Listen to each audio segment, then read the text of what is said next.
J'ouvre maintenant. I call this meeting to order.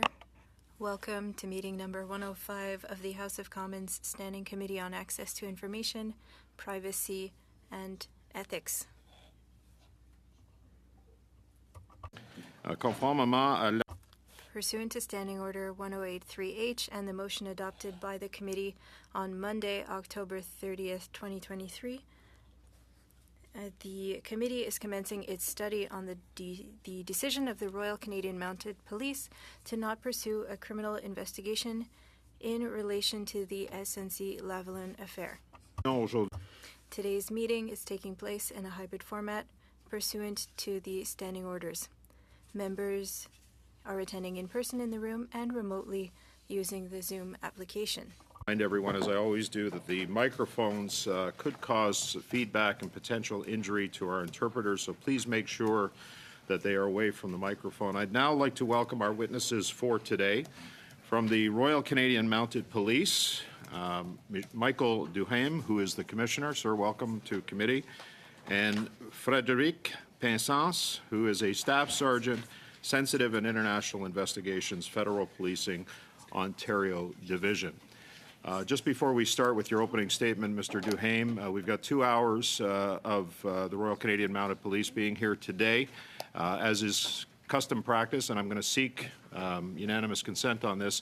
If we can reset the clock on the top of the hour to give the block and the NDP the opportunity for another 6 minutes. Do I have unanimous consent on the part of the committee to do that? Okay, thank you. Mr. Duhaime, you have up to 5 minutes to address the committee. Please start, sir. Thank you, Mr. Chair. Good afternoon, honourable members of the committee. It's nice to be back. Thank you for the opportunity to speak to you today. I'm joined here with by Acting Officer in Charge, Staff Sergeant Fred Pinsance from the RCMP Federal Policing Sensitive and International Investigation. Tout d'abord, j'aimerais prendre un moment pour parler du... First, I would like to take a moment to speak about the RCMP's federal policing role. Federal policing has a multifaceted mandate with authorities under more than 250 federal statutes and acts of parliament.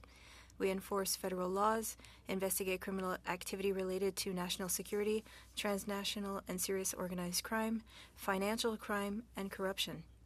Also, we secure Canada's borders and ensure the safety of critical infrastructure, internationally protected persons, other designated persons, and democratic institutions. Federal Policing's Sensitive and International Investigation Section has the mandate to investigate sensitive, high-risk matters that cause significant threats to Canada's political, economic, and social integrity both across Canada and internationally. This includes allegations of fraud, financial crimes, corruption, and breach of trust made against elected officials, senators, or executives of the federal government. Following media reporting of the allegation of political interference in February 2019, the RCMP began monitoring the matter to determine if a criminal investigation was warranted. As the committee is aware, the former Attorney General made public statements about the alleged political interference before the House of Commons Standing Committee on Justice and Human Rights and was authorized to do so by an order in council. Dans le cadre de son évaluation, la GRC s'est entretenue. In its assessment, the RCMP reviewed and assessed the relevant testimonies and did this in an objective manner. The RCMP reviewed and assessed the relevant testimonies before the House of Commons Standing Committee on Justice and Human Rights and reviewed publicly available documents providing additional context on the matter. This included the report from the Honourable Anne McLellan on the review of the roles of the Minister of Justice and Attorney General of Canada and the Trudeau II report released by the Office of the Conflict of Interest and Ethics Commissioner. This review was followed by interviews with key witnesses, some of which were from the Office of the Minister of Justice and Attorney General, including the former Attorney General, and a review of disclosed documents. These interviews, the RCMP was subject to the same parameters that had applied to the former Attorney General's testimony before the House of Commons. An order in council which waives solicitor-client privilege and any other relevant duty of confidentiality to the Government of Canada relating to the exercise of authority of the Attorney General respecting the prosecution of SNC-Lavalin.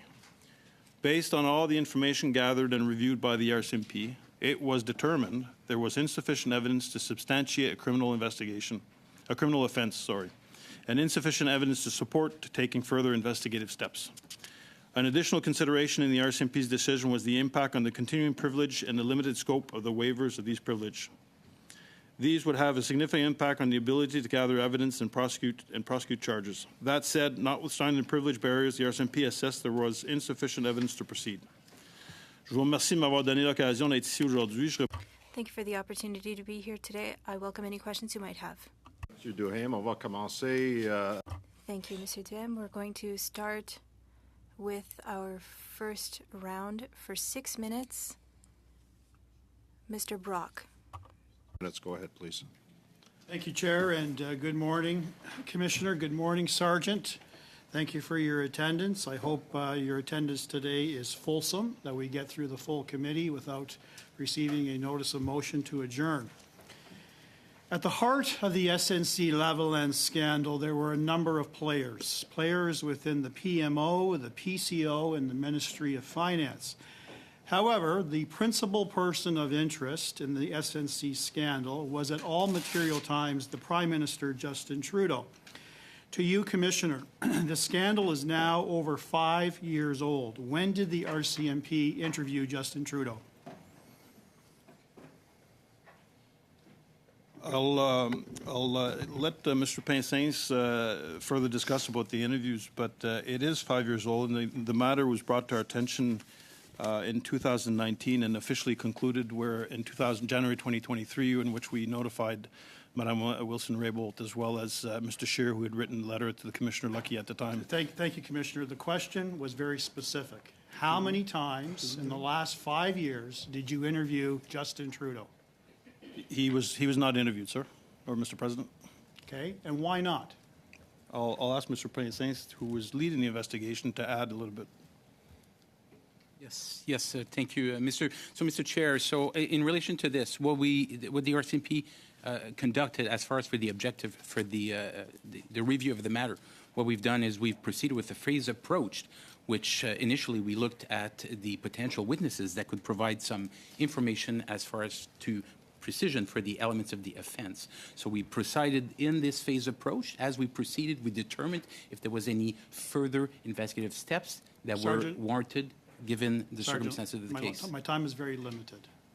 Why did you not interview the primary person of interest? At the heart of this investigation was Justin Trudeau's political interference for his own personal gain and the gain of SNC-Lavalin. I can inform both of you gentlemen that in my over 30 years of experience as a defense counsel and as a Crown attorney, I have never heard of any investigation where there wasn't any attempt, whether they agreed to interview or not, any attempt to interview the person of interest. Was there at least an attempt to interview Justin Trudeau, yes or no? No. Did the RCMP obtain all relevant documents to further the investigation, including access to cabinet confidential information, simply seeking a yes or no response? We were limited with the information that we had access to. Was that a yes or a no, sir? I don't know. We didn't know. We don't know. We still don't know to this day all the information that's out there because some was protected. I'll take that as a no.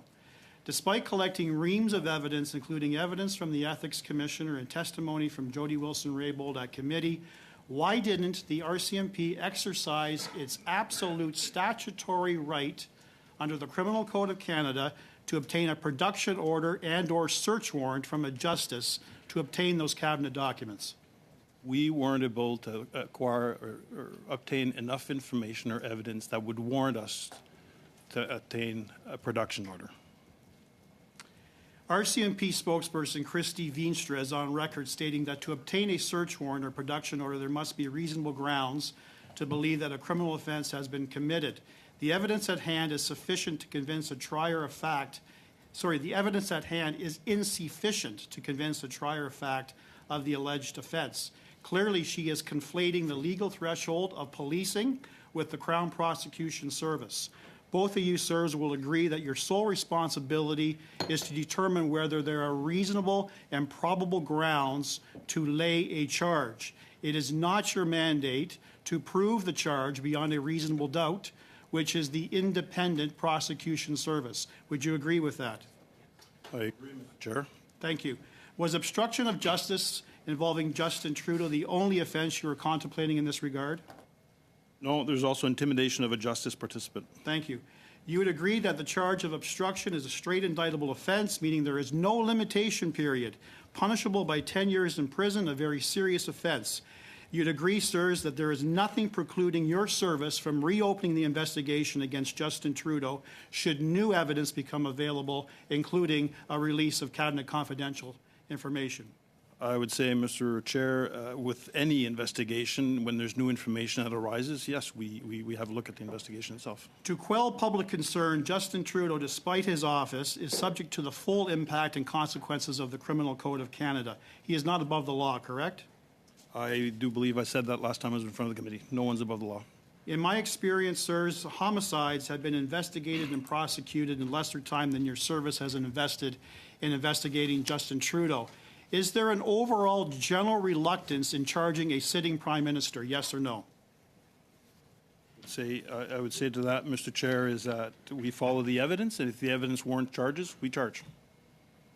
So there's no general reluctance in charging a sitting prime minister. Is that correct? If the appropriate evidence is available. Thank you.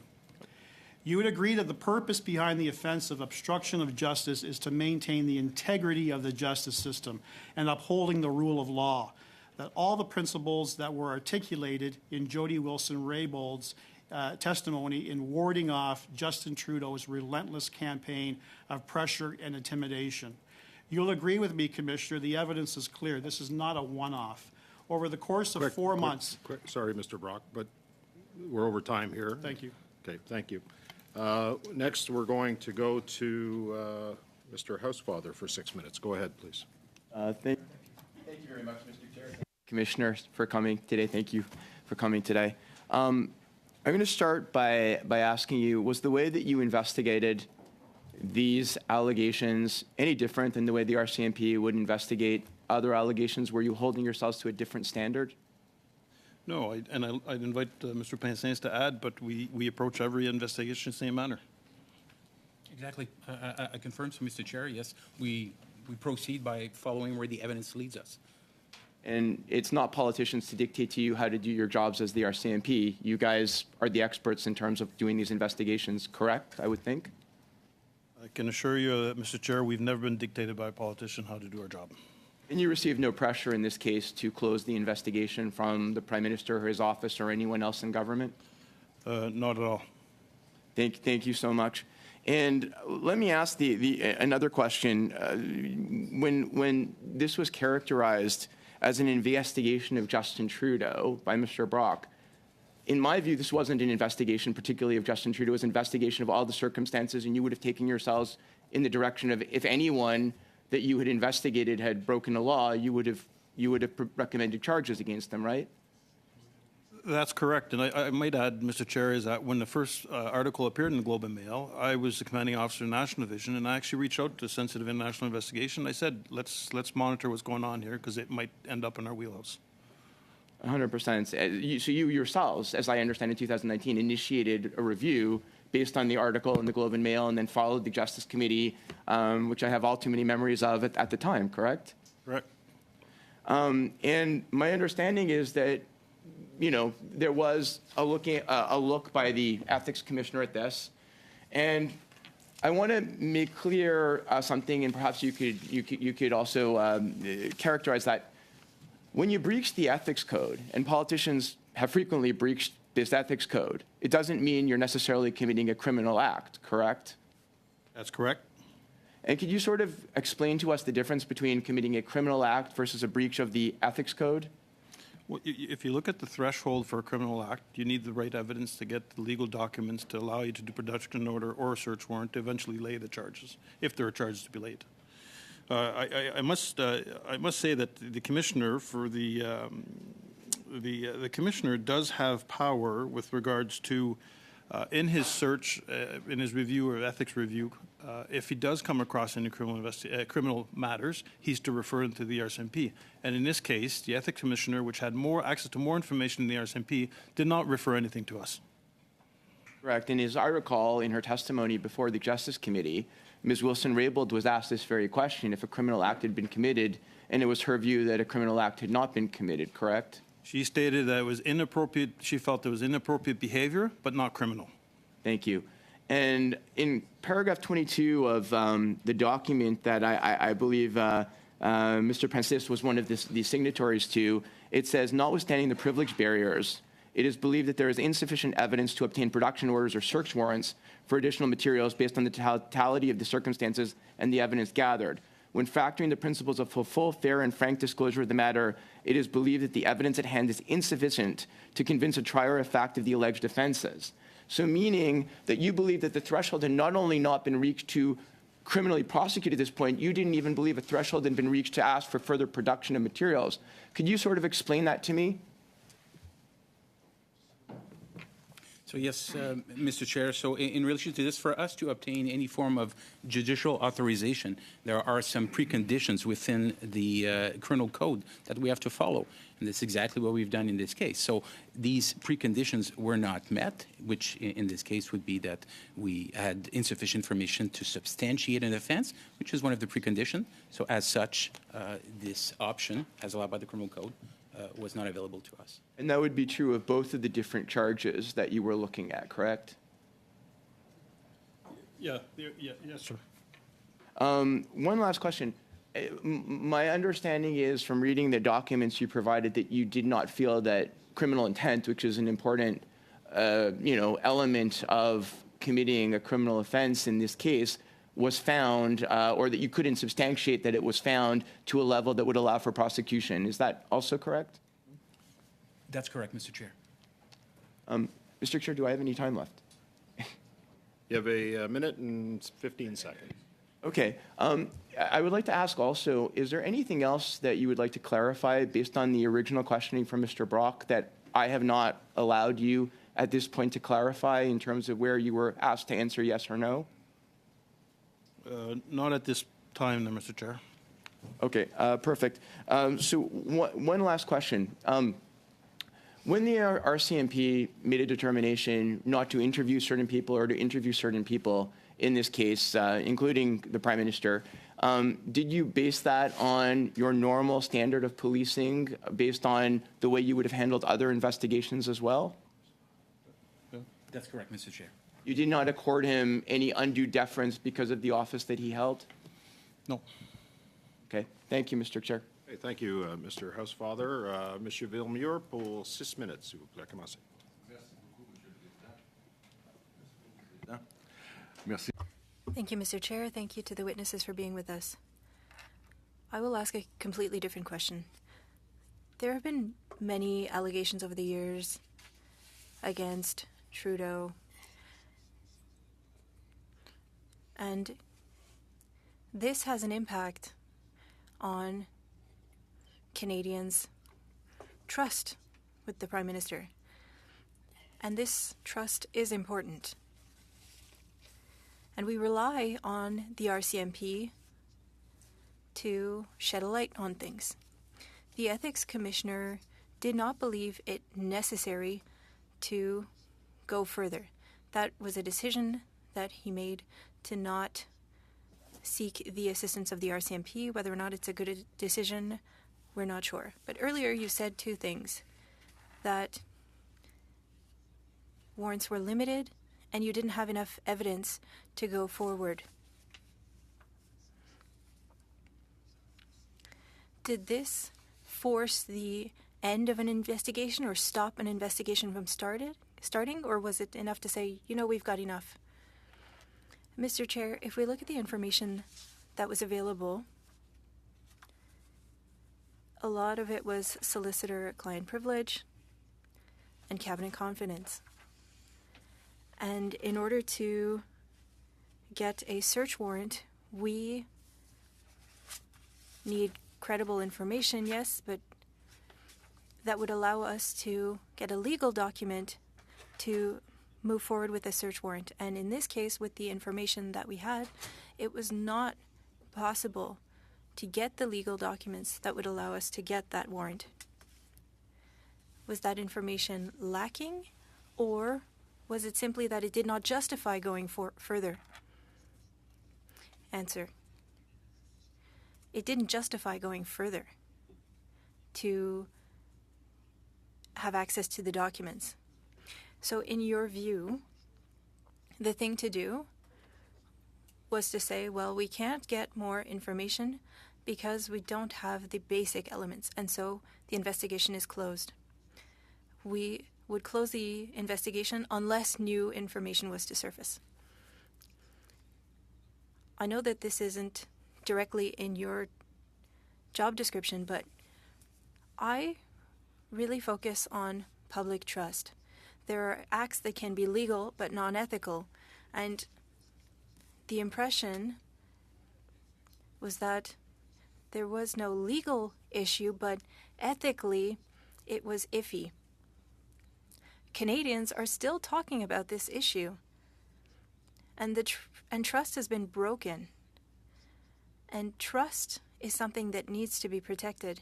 You're at the head of the RCMP as the commissioner. I know that trust is not part of your job description, but what do you think about that? As an RCMP commissioner, it's important to have the public's trust when we're carrying out investigations. I won't comment on the ethics or trust of the government, but I can say that our team used all the tools at their disposal to have access to the information needed in order to get as far as we could with the investigation, and we didn't have enough to go forward. Well, you're saying you couldn't go forward with the investigation, and I think that that's where the breaking of trust happens, because the Prime Minister has not been exactly ethical, and it's that doubt that he creates that has an impact on public trust. And I would like to know what our committee could do to eliminate that doubt. Do you have any documents that you could share with us? I'm not aware of any documents other than the report, but if the question has to do with ethics and the government and the Prime Minister, that's not something I can comment on. For the RCMP, well, for us, it's important to have the public's trust for investigations. If we look at the SNC Lavalin file, if we look at the team and Fred and his team and what they have done, you can see how professional they were. You talked about intimidation earlier. Can you tell us more? At the beginning of the investigation, we collect information that's available, and we were looking at two accusations: the obstruction and intimidation. And you didn't move forward with the intimidation. With all the criminal code accusations, we have to meet certain criteria, and in both cases we did not meet the threshold to investigate. Thank you very much. Thank you, Monsieur Villemur. 6 minutes, go ahead, please. Thank you very much. I just want to get a better understanding. I heard in your testimony today that you were approaching this in a phased approach. And I think that I'd heard that there's a difference between probably an assessment and an investigation. Is that correct? Can you just explain the difference between an assessment and investigation? Yes, absolutely. So, Mr. Chair, so when the matter was first came to light from the media articles, the testimonies before the committees, we looked into this. And of course, we followed all of this information to try to determine if a criminal offense has taken place. So, of course, we followed the testimony from the former Attorney General, the Honorable Ms. Wilson-Raybould, and we looked at the information that came from this one. So, of course, as you well know from the testimony at this point, the question was posed as far as for the criminal element into this whole situation. And, of course, we all know the answer that was provided at that time. So, of course, now we're still reviewing and assessing further information to try, again, to determine if a criminal offense has taken place, hence the phased approach. So we assess the information and then we... And through your testimony, we've determined that you can't make that assessment because foundational information isn't made available to you. In February 2019, the government issued an order in council, which was 2019-0105, which waived in part cabinet confidence and solicitor-client privilege in order to allow for the Minister Wilson-Raybould to testify at the Justice Committee. Did you request an expansion of the OIC to allow you greater access to personal testimony and documentation? Yes, we did, Mr. Chair. And I'm sure one of the frustrations that I have, and I know that the Honourable Ms. Wilson-Raybould also suggested this, that in her role, she was both the client and solicitor. And in fact, that is one of the challenges that we have, where we have a government that consistently, this is my opinion, by the way, I'm not putting this onto you, claims both the client and the solicitor privilege on all matters, claims confidence on all, or cabinet confidence on all matters. So when dealing with a scenario where the institution under investigation is, by virtue of its institution, both the client and the solicitor, how do you navigate getting any kind of information from them? Those are the parameters we deal with. The team itself had requested additional information, and it was refused. And like I said, those are the parameters we operate in. I could say there's something similar when we navigate in national security space with information that we can use and can't use. And it's still your assertion that applying for a court search warrant for the Trudeau cabinet documents and records of communication, that you didn't have sufficient evidence to even begin that? We didn't have sufficient information even to entertain to go to production order or even a search warrant. So then why did you wait almost 2 years to end your examination of the situation without having the ability to do a full investigation? So there's a couple things there where the sensitive international investigation wrapped everything up in spring 2021. And there was a change in management at several levels, and that's on us, and we looked into it, we corrected that. There's probably 10 months there that it could have been done in a shorter time. It's just a change in management, and the reporting made it that we informed Madame Wilson-Raybould in January 2023, and subsequently Mr. Scheer by way of a letter. And where would you have been in that decision-making matrix? I was Deputy Commissioner of Federal Policing, so there would be a program manager reporting to me, and then the team would be reporting into 3 different levels before getting to me. Okay, so you would have been involved in making the delay decision? It's not a delayed decision. It's just it was the change of resources within the organization made it that when it got to me, I presented to the commissioner and then forwarded. Certainly, you can appreciate that on the outside, having had 2 elections within a period where this was highly contentious, the timing for the general public, I think, leads to, whether necessarily so or unnecessarily so, theories of cover-up, theories of delay, theories of political interference and timing, because, again, to the same effects that you don't have access to information, it's my assertion that when the public doesn't have access to good information, they're led down these paths. So was it also you who would have ultimately made the decision on whether to prosecute or not? Ultimately, I rely on the subject matter experts from the union, from the unit. But I just want to go back to the questioner, not the question, but the comment, Mr. Chair, is that at no time did we brief the minister or the PM or any political appointed individual on this file. So to even suggest that this was delayed, they didn't even know at what stage we're at with the investigation, delayed because of elections. It was on us. I admit there's a mistake on us that it could have moved forward, and we corrected that. And so back to my question, would you ultimately have been the person to decide whether to prosecute or not prosecute? I would sit down. Ultimately, we would have a discussion with the Crown prosecutor assigned to the file and have a discussion. But within the team here, I'd be sitting down with our folks and being guided by our subject matter experts. Okay. Just to be clear, you're the commissioner now. I'm the commissioner now. Okay. And I'm just asking you to take some leadership now. Okay. Ultimately, on your end, would the decision have been yours, or would you have reported to somebody else to make the decision? It would be. I wouldn't delegate it down, but every charge doesn't come up to me for approval. But certainly one involving the Prime Minister would likely have your approval. I would be informed and I'd be supportive, but it's not every charge that makes its way up to the Commissioner.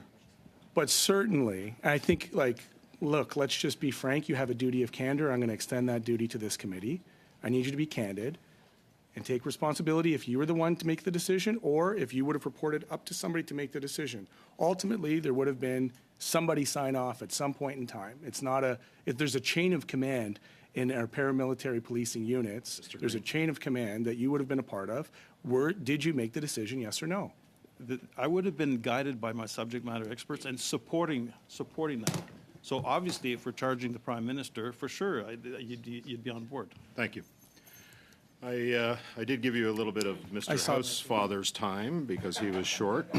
So that completes our first 6-minute round. Just to advise members of the committee that about an hour before the committee commenced, we received correspondence from Democracy Watch. It did come in both official languages, but it wasn't distributed to the committee because, per the routine proceedings, the motions that were adopted in December, I asked the clerk to conduct a linguistic review. It's being done now. Once it's confirmed by translation, the French version of it, then I will distribute it to the committee as well. Okay, there was a series of questions that Mr. Conacher had submitted. So, that being said, we're going to go to our second round, 5 minutes. We're going to start with Mr. Barrett. Go ahead. I have questions for you that come from an access to information request. It's ATIP A-2021-02029. It deals with a decision tree from Section 121(1)(c) of the Criminal Code, fraud on government. I provided both you, Commissioner, and the Staff Sergeant with this just before the meeting started, just as we moved through the document. So in this decision tree, it asks a series of questions. The first question, was Mr. Trudeau a government official at the time that he took a vacation to Bell's Cay? Go ahead on the point of order, Ms. Khalid. I realize that the witnesses have documents and Mr. Barrett has, but we would like to also follow along, if that's okay, if Mr. Barrett can share them. Okay, the challenge On that point of order? On the point, Mr. Barrett. Yeah, I'd be happy to provide them to the clerk. They'll go into translation, and then they'll be furnished to other members of the committee. It wasn't proactively disclosed by the government. It was made available by ATIP.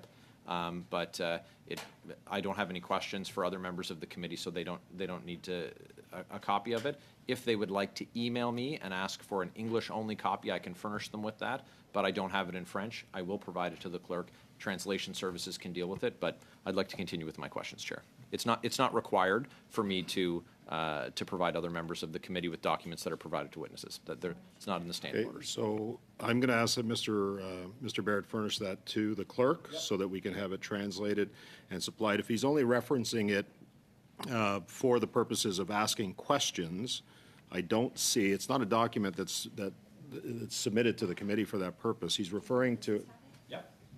Okay, so I mean, if that's the case, if the witnesses have it and Mr. Barrett has it, we as members of the committee should be able to look at it too while these questions are going on. I'm not sure if my colleagues agree, but I'm a little bit lost without having this document in front of me, so I can follow along too. So I'm going to allow this to occur. Mr. Barrett will be referring to the documents, I assume. You mean based on your first question. I'd like to finish my first question, yes. Right. You're going to complete your first question. But the point I'm making, Ms. Khalid, is that he can reference, just as any other member has paper in front of them that's not shared with other members of the committee. This is an access to information document that he has in his possession. He'll be reading from that document, I assume, and that will be translated at a time. So I don't really see the need for other members of the committee to have that. Yeah. Thanks, Chair. The difference is that we don't share our questions or our comments with witnesses prior to us asking them. And in this instance, those documents have been shared with the witnesses. So I don't know if my colleagues want to jump in here. I'm going to go to Mr. Barrett first and then Mr. Green on the point of order. Sure, Chair. It was provided to the witnesses at the start of the committee meeting. It's an RCMP document. They provided it in the ATIP. But if it makes other members of the committee uncomfortable that the RCMP are able to follow along, then I would just kindly ask for the clerk to collect the document from the witnesses, and I'll continue with my questions. Okay, so just just received clarification. We cannot distribute those documents because, from what I understand, they are in one language. But if Mr. Barrett wants to distribute that to other members of the committee in that one language, then you can have that document in front of you if that's what the preference is on your side or any other side. So, no. Mr. Villemure says no. So can we collect the documents from the witnesses then, Mr. Barrett, and then? Sorry. You are? Yeah. Thank you. Yeah, if the liberals don't want the RCMP to see the decision I'm tree, so sorry, Chair. then I can't allow those kind of statements. If the Mr. liberals, Chair, I raised a point if I that have the is of floor, I have the procedure floor, in this and I have committee. the floor, Yeah, and I so still. If the just- liberals just do hang not on. want the witnesses to have the documents, then I'll leave it to the chair to instruct the clerk to collect them. But I'd like to finish my questions. Okay, please. so I'm going to instruct the clerk to collect the documents. Mr. Chair, Go ahead. respectfully, before you Go ahead, make Mr. Green. decisions On the same point of I order, apologize. Go ahead. respecting the standing orders, I'm duly accorded the time. I would suggest, so that we're not setting a dangerous precedent in terms of what expectations are, I would suggest that each of us have, through our own offices, the ability to do research, to do preparation for committee. And while it might be a courtesy that could be extended from time to time, I would just go on the record to state I surely would have no expectations of any party, both government, opposition side, to provide me with their homework in advance. I'll just state that. So, I'm a bit uncomfortable that we're going to start to put constraints on, and I'm saying this objectively because it could happen to any one of us down the line. If we've done the work and we've gone through ATIPs and done all the stuff, as New Democrats, we don't necessarily have the resources to have big research policy bureaus, so we're doing it on our own with our incredible team behind me here. I just want to make sure that we're recognizing this would be a courtesy and not some kind of precedent in this committee where we're going to start having to share our homework, because I have no interest in that. Thank you. Yeah, and I appreciate that, Mr. Green. And I guess if we want to broaden that a little bit, the challenge runs with the risk is that, there are other articles. This is an ATIP article, but there are Globe and Mail articles. There are CBC articles that people refer to all the time, but that are used in the line of questioning. So, Mr. Brock, I saw your hand up on the same point of order. Before I make a decision on where we're going to go, I think I've already made the decision, but go ahead, Mr. Brock. Very quickly, what my friend Mr. Barrett was referencing comes out of the David Watts Manual of Jury Instructions. Any member can Google that manual and find that tree that Mr. Barrett is referring to. So I'm going to ask the clerk, Mr. Duhaime. Mr. Barrett is going to reference to the document in question. I'm going to ask the clerk to collect the document if that's okay. And then, Mr. Barrett, if you want to continue on your line of questioning, I think you'll give the commissioner and Mr. Pinsance a pretty good indication of what's on the document. So I'm going to ask you to go ahead. I've stopped your time. You've got 4 minutes. Sorry, Chair. I don't need the witnesses to give their documents back. It's absolutely fine, but I did want to raise this as a point because when we are giving documents to witnesses, we should be very mindful as to how those documents are circulated to the rest of the committee. In this instance, I'm fine if they can reference those documents at this time. Okay, so I thought the original intent of your interjection was to not have those documents in the hands of the witnesses. So go ahead. My original interjection, Chair, was that we can't see the documents that the witnesses and Mr. Barrett were referring to. Having listened to the comments of my colleagues, I'm okay with it this time, but I'm hoping that this does not become a common occurrence. Okay, thank you. Keep the documents, Mr. Duhaime, Mr. Pinsance. Mr. Barrett is going to reference those documents. Mr. Barrett, 4 minutes and 17 seconds. I'm starting your clock now. Go ahead. Yeah, I don't need the approval of Liberal members for the material that I'm going to ask questions on. This one's very straightforward. It's a decision tree on Section 121(1)(c) of the Criminal Code, Fraud on Government. It's by the RCMP, and they've populated information on the document. It asks a series of questions with respect to Justin Trudeau's visit to the Aga Khan Island, Bells Cay. Was Mr. Trudeau a government official at the time? And it says yes. Did Mr. Trudeau accept a benefit from the Aga Khan? It says yes. Did the Aga Khan have dealings with the government? It says yes. Then it says, did Mr. Trudeau have consent in writing of the head of a branch of government for whom he worked? It says unknown. At that point, it says, if yes, then the final verdict would be not guilty. But it goes on, if no, did Mr. Trudeau know that he accepted was a benefit from a person who had dealings with the government? Yes. And then if yes, it says, final verdict, guilty of fraud on the government. Now, we know that, in fact, Mr. Trudeau did not have a writing from the head of branch of the government for whom he worked, because that question was put to him in the House of Commons. He was asked, in the House, it was asked, did the Prime Minister give himself permission to take that free holiday in 2016, to which Justin Trudeau replied, Mr. Speaker, no. He was asked again on April 26, 2022. Again, the answer was no. So Conservatives put the question to the Prime Minister to answer the only open question on whether or not the RCMP should lay a charge of fraud on government against Prime Minister Justin Trudeau in the case of his illegal vacation to Bell's Cay. Now, illegal it was certainly law-breaking in that it broke the Conflict of Interest Act. The question is, did it break Section 121(1)(c) of the Criminal Code? Commissioner, did the RCMP call Mr. Trudeau and ask him the question? I would have to ask Mr. Pinsins, because I wasn't getting ready for the Aga Khan file, and I'm not as familiar with the Aga Khan file as we are with the Jody Wilson-Raybould. Staff Sergeant? Yes, so, Mr. Chair, so all I should have to point in relation to this specific decision tree is, of course, this is one part of a multiple pages document, so of course this is only an excise part of this. And now to answer the question, as far as did we contact the Prime Minister in relation to this one? No. Okay, so he wasn't asked, and it was left in the document as unknown. And the only open question on whether or not it met the standard of fraud on government. I want to refer to that same ATIP, and a Sergeant Arbor, who was the team lead for SII Team 3, said, quote, if further information of evidentiary value is to be received, SII will review and determine the appropriate course of action. Go ahead, Mr. Sabera. Thank you, Chair. Just in terms of MP Barrett's commentary right now, is this pertaining to the actual subject matter we're studying today or not? I'm just going to go to relevance. I know you've been on this committee for a couple of times.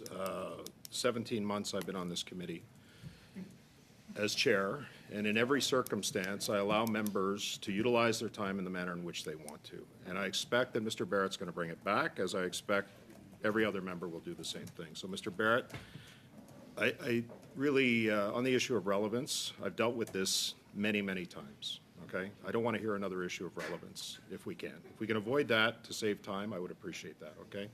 Mr. Barrett, go ahead, minute and 21 seconds. Yeah, it's part of a pattern, Chair, from the Liberals, Ms. Khalid, Mr. Sorbera, to interrupt the line of questioning to try and cover up for the Prime Minister, and she's going to do it again right now. On the key question of if Justin Trudeau had consent to engage in the activity, the only question was if Prime Minister Justin Trudeau committed fraud on government. The RCMP didn't pick up the phone, but Conservatives asked him the question, we got the answer. And that answer is publicly available, and it was not protected like transcripts from a committee. So it could be used and has evidentiary value. Knowing that, and knowing based on that decision tree, wouldn't that affect the decision of the RCMP to lay a charge of fraud on government against the Prime Minister if all of the criteria set out in the decision tree from Watt's Manual of Criminal Jury Instruction were satisfied? Wouldn't that new evidence satisfy your investigation? Again, Mr. Chair, I'm not in a position to say all the evidence that we had or we didn't have. It would warrant a follow-up on that file and come back to this committee explaining what we had on the file and the reasons why we didn't lay any charges.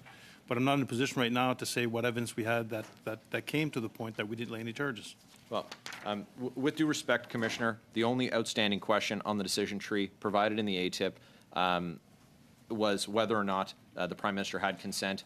It was the RCMP said it was unknown. We satisfied an answer to that question and that he did not. And based on this document, it says final verdict, guilty of fraud on government. Thank you, Mr. Barrett.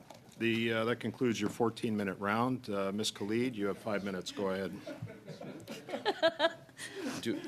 Thank you very much, Chair. Thank you to the witnesses for coming in. So I'm just going to bring this to your attention, Commissioner. As my colleague across the way was asking questions, he tweeted out I guess, his opinions of how the questions went. He says, breaking news, the RCMP admits they never attempted to interview Justin Trudeau, the primary person of interest in the SNC-Lavalin affair, concerning potential criminal wrongdoing. The RCMP has the power to reopen the SNC-Lavalin and interview Trudeau at any time.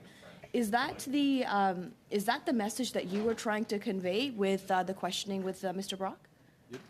Can you, the last part of the tweet, I didn't It capture says that. the RCMP has the power to reopen the SNC-Lavalin file and interview Trudeau at any time.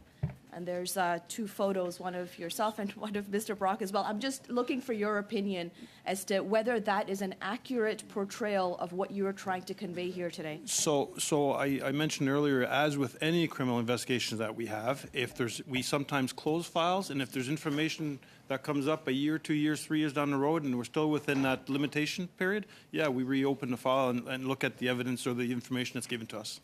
So how do you feel that partisan politics, how does that impact the work that you do and your independence?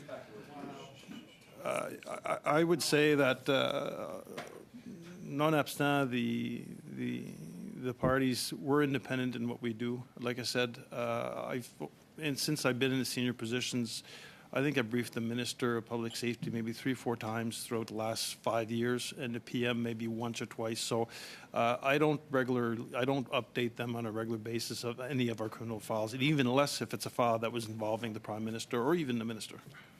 And when politicians direct you or tell you that you should be investigating one thing or another, how do you handle that? Well, again, every investigation we follow the evidence. And if there's evidence that is given to us or leads, we'll follow up on it. But everything that's given to us we have to be able to use it in a court of law. Thank you. So with that then, Sergeant Pensens, I'll ask you, can you please tell the committee about the process that was undertaken by the RCMP in terms of how many interviews were conducted and the extensive nature of this whole investigation? Of course. So, Mr. Chair, of course, the first step that we took was to review the information that was publicly available. So again, these were part of the testimonies before the Justice Committee. We also reviewed information that was publicly in the media. And then following this, of course, because of the limitation that the order in council did not apply to the RCMP, we made a request to obtain such a waiver that would allow us to continue further investigative steps, which is what we did further later on once we obtained a waiver and authorization back in August of 2019. We then proceeded to interview key witnesses which could provide some further information as far as for the nature of the political pressure that took place at that time. And these were the steps that we took from there. Thank you. And can you share with the committee what piece of evidence, if any, led the RCMP to decide that no criminal investigation was required in the SNC-Lavalin affair? Yes. So, Mr. Chair, so when we looked at this, we followed similarly we followed the elements of the offense. So we looked at each of the 2 offenses that were before us. We looked at the elements, and then we tried to determine if each of these elements were met. So as we proceed through this, one of the critical elements in the offense of obstruction of justice is, of course, intent to obstruct the course of justice. So, of course, we conducted interviews in order to really assess the information in that regard. And you found that there was no intention of obstruction, correct?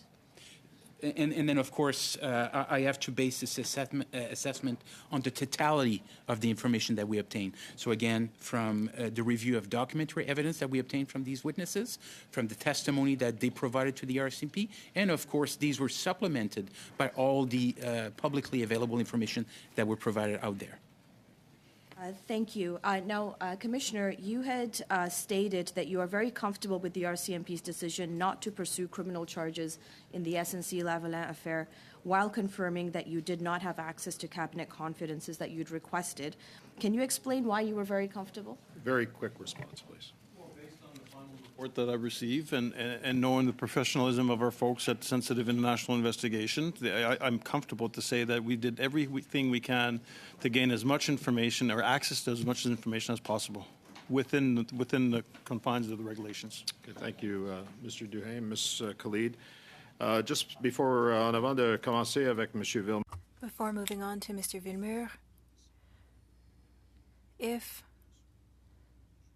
participants wish to speak. Fine. Monsieur Villemur, pour 2 minutes et demie, commencez, s'il vous plaît. Merci beaucoup, Monsieur le Président. Thank you very much, Mr. Chair. Is there anything that you would have wanted to obtain to carry out the investigation? Answer. We looked at the 2 possible charges, as my colleague stated earlier, and we have a threshold to meet for those charges. And for any investigation, we want to have the information that we need in order to meet the threshold of these charges, or at least to have enough information to get the legal documents, for example, a search warrant. At the committee that looks at ethics and privacy, we've often talked about cabinet confidence. And do you believe that access to these documents should be increased? Because currently the answer is a resounding no. It's a no, and it's not a decision that I can make. Even if we had made the request and it had been accepted, I don't know what kind of information would have been distributed. We can make recommendations here, and do you think that we should recommend better access to those cabinet confidences? If you want more transparency, then I think that would come back to what we said about the public's trust and ethics earlier. That would be an improvement. We've seen in other cases that documents were redacted, perhaps overly redacted, and so if we were to recommend having more access to cabinet confidences, you wouldn't be against that. I wouldn't be against what you recommend for transparency's sake. When you look at what happened around SNC-Lavalin, is there anything that you would have done differently? I will ask my colleague to respond. To respond to the question, Mr. Chair, we followed the different steps according to the information that we had. So I'd be speculating. So you would do the same thing. With every investigation, we follow the same steps. We follow the evidence. Thank you, Mr. Villemur. Thank you very much. I'm going to try to go through this. 2019, you applied for an order in council disclosure that started an interview process with key witnesses. Of the key witnesses, did you directly interview Miss Honorable Jody Wilson-Raybould? Yes, we did, Mr. Chair. And in the course of your questioning, was Jody Wilson-Raybould able to provide you with all the information that you were asking of her in those interviews? Again, we had to follow the parameters of the waiver and authorization that we obtained. So in other words, is it safe to say that in that interview with the former AG and Minister of Justice, she would be unable to disclose information pertinent to the foundation of an investigation for potential charges or perhaps documents that would be ordered through, attained to the courts? That's correct, Mr. Chair. And so it's logical to say that when the Honorable Jody Wilson-Raybould states, based on what the parameters of the OIC, that there isn't grounds for criminality, it's within those tight parameters from which you would have also drawn the same conclusions. We came with these conclusions based on the parameters for which we operated. Was there a frustration in not being able to actually get to the heart of the matter? I would not call it a frustration, Mr. Chair, but of course we always endeavor to obtain as much information as possible so that the information is as complete as possible. Was there an opinion in that interview that if Honorable Jody Wilson-Raybould was able to say more, she could have said more if those parameters weren't put on it? Again, Mr. Chair, I would not be in a position to speculate as far as what information could have been provided and if that information would have led to the establishment of the elements of the offense. Was there anything within that interview that would have given you any kind of credence for requesting an expansion on the OIC to allow you for greater access to personal testimony and documentation? So to this question, Mr. Chair, I would have to say that, of course, we sought an expansion to the original order in council. And it was denied? And this, of course, we made the request, and we obtained a waiver and authorization, which were the same parameters as the one in order in council 2019-0105. So you made a request for an expansion, it was approved, and they gave you the exact same information of the original OIC? What I should specify, Mr. Chair, is that we did receive a waiver and authorization, not to the parameters that were requested. Correct. But we did receive one. So Which was the same as the original. Thank you, Mr. Green. Merci, I share your Vincent. frustration. Thank you. Okay, thank you. We're going to go 5-5 and then reset. Monsieur Berthold, pour 5 minutes, s'il vous plaît. Monsieur Vernier, est-ce que tu peux prendre la chaise pour quelques minutes, s'il vous plaît? Oui, bien sûr. Oui. Merci. Merci beaucoup, Monsieur Duhem, Monsieur Pincens, pour votre présence. Thank you, Monsieur Duhem and Monsieur Pincens. You were interrupted last time because the Liberals didn't want us to shed a light on why the criminal investigation had been stopped on SNC Lavalin, and they're continuing to do that. It seems clear that the RCMP didn't put in as much effort as the Ethics Commissioner into their investigation. The Ethics Commissioner stated that Justin Trudeau violated Section 9, and you didn't do as much. Mr. Chair, the Ethics Commissioner's parameters and criminal investigation parameters are completely different. I'm going to ask another question. How many hours did you spend on the investigation? I'll ask Mr. Pincens to respond. Mr. Chair, I don't have that information. We're talking about a considerable amount of time. You don't have an answer. How many investigators were allocated? I don't know the exact number, but about 10, under 10. How many people were investigated? We spoke to 4 witnesses, and there were 5 interviews, 4 witnesses. And so you were aware of the list of people who were questioned by the Ethics Commissioner. I just have a few questions. The Ethics Commissioner spoke with Ben Chin, Adair Mekaz from the Prime Minister's Office, Michael Warnick from the Privy Council, Bill Morneau, Finance Minister, Justin Tu from the Finance Department, Katie Telford, Gerald Butts, Neil Bruce of SNC Lavalin, and Justin Trudeau. Did you interview any of these people? No, we did not, with the list that you had. And so how can you say that you spent as much time and as much energy as the Ethics Commissioner on your investigation to determine that no charges were to be laid if you did not take the time to validate the information? My response in this case, Mr. Chair, is that we followed parameters in interviewing witnesses. We were looking at witnesses who could give us information, if you would allow me, that would allow us to determine the offense. Mr. Pincens, did you request access to any kind of documents. We received documents from certain witnesses. Were you refused documents during your investigation?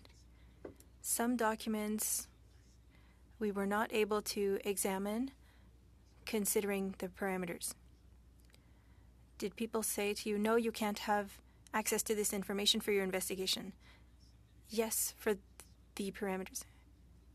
Who refused to give you information? It was a witness, the chief of staff, pardon me for using the English terminology, for Miss Wilson-Raybould and Miss Prince. And so they refused to give you information. Shouldn't refuse. I believe that the information was outside of the scope of what was authorized. You talked about fraud and the intention to commit fraud. How could you then conclude that the Prime Minister did not have the intention of committing a crime if you did not even take the time to ask the question to the Prime Minister? In this case,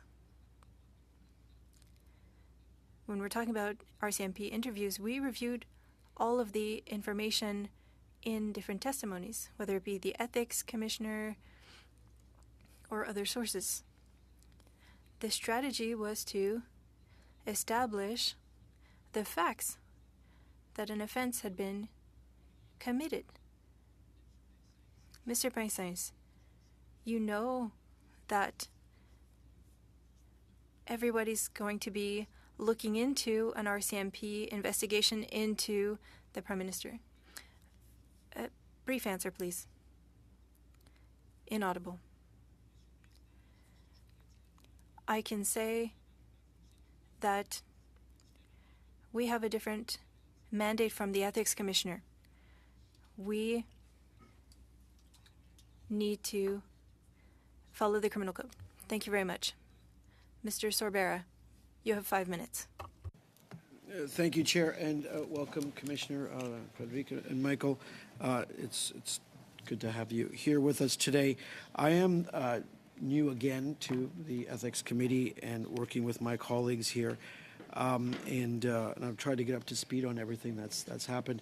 First off, I just on a different tangent, because I think it's worth pointing out with the RCMP, where I was born and raised in northern British Columbia in a place called Prince Rupert, there is an RCMP detachment, and I do want to give a shout out to all of the officers that are sent there from all parts of Canada to northern British Columbia to provide public safety, and I do want to get that on the record because it is the town I was born and raised in and shaped many of my views today. The one question that I think is of very high importance to me, and I'm not a lawyer like some of my colleagues and don't profess to be, is the operational independence of the Royal Canadian Mounted Police. How important is that operational independence? And specifically, when I say that, the responsibility being a member of Parliament is a responsibility, obviously, is to study legislation, but to also act responsible in our statements, in our tweets, in our comments about what our public security organizations do and don't do. So whether it's yourselves or CBSA, RCMP, York Region Police, where I live, Vancouver Police Department, any police department, how important is that operational independence for yourselves? Mr. Chair, highly important, the operational independence, of course, and I've shared earlier that I've been in a senior position now since 2016, and I can count on probably one hand the number of times I briefed the Prime Minister or the number of times I briefed the Minister for ongoing. So we don't brief on a regular basis on the files that we're doing, even less if a file involves an elected official. And following up, there's something we learned in as being a member of Parliament. You shouldn't do what you can't do directly and try to do it indirectly. So when you put out a tweet and say the RCMP or some public security organization hasn't interviewed or not interviewed an elected official, you're basically trying to do something indirectly what you're doing directly and trying to direct the police to do in order to do something. And I find that really, really, really scary. I find that frightening. I'm going to almost use, I find that almost Trump-esque in terms of what the other side likes to do and how they like to tweet and comment, because the operational independence of the RCMP is something that we must hold high. The bar is so high because we do live in a democracy, and it is a foundational principle of our democracy. Wouldn't you agree on that, on the operational independence side? I agree, Mr. Chair. Okay. And secondly, sir, your organization, your forces, your members obviously investigate and reinvestigate if they need to.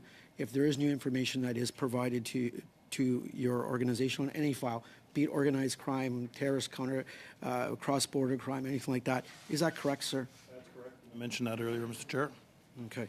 And how much time do I have, Chair? 1:42. Okay, so plenty of time. With regards to the issue at hand, and regards to the laying or not laying of charges, I have understood that in October of 23rd of October 2023, you had mentioned to reporters that you were very comfortable with the RCMP's decision not to pursue any further investigation or criminal charges into the SNC-Lavalin affair. I take it, Commissioner, you would make those comments, you would make that statement publicly with a high degree of comfort. Yes, I did make that statement, as I made the statement here in front of the committee members. Okay. And in addition, Commissioner, in terms of the resources that you have at your disposal, would you say those resources are robust to pursue investigations that you feel, or that your folks that report into you are able to do so? Would you feel you have sufficient resources to conduct investigations, whether it's an investigation looking at public officials, whether it's an investigation looking at organized crime, terrorism, or so forth? Yeah, like any file, sometimes the file takes a different direction where it requires to add additional resources, so we prioritize the work that needs to be done and assign additional resources to a specific file. Okay. And my final sort of comment, and going on this tangent, is as an elected public official, you have certain responsibilities, Commissioner, and your commissioner is to be, your responsibility is to be responsible in your comments, especially when it comes to matters where there may be ongoing investigations, or there were ongoing investigations. And to play this sort of, not even Monday morning quarterback, because I think it's a lot worse than that. I think when you are questioning the independence, and even I would say the integrity of our police forces and the brave men and women who put the RCMP uniform on and go to the depot, I think it's in Saskatchewan, if I'm not mistaken, Regina, to get the training and go forth. Mr. Cervera. It's very, very important that we maintain that operational independence. You're 30 seconds over. So with that, sir, again, I'd like you to stress the importance of the operational independence. Thank you. Sorry, Mr. Cervera. 1 minute and 41 seconds turned into over 2 minutes. So, okay.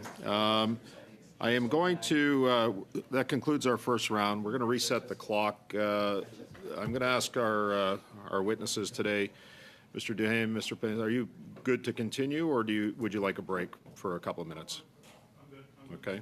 Okay. Members of the committee, you're fine to continue? Okay. So we're going to start our second 6-minute rounds with Mr. Cooper for 6. Go ahead. Thank you, Mr. Chair. Thank you to the witnesses.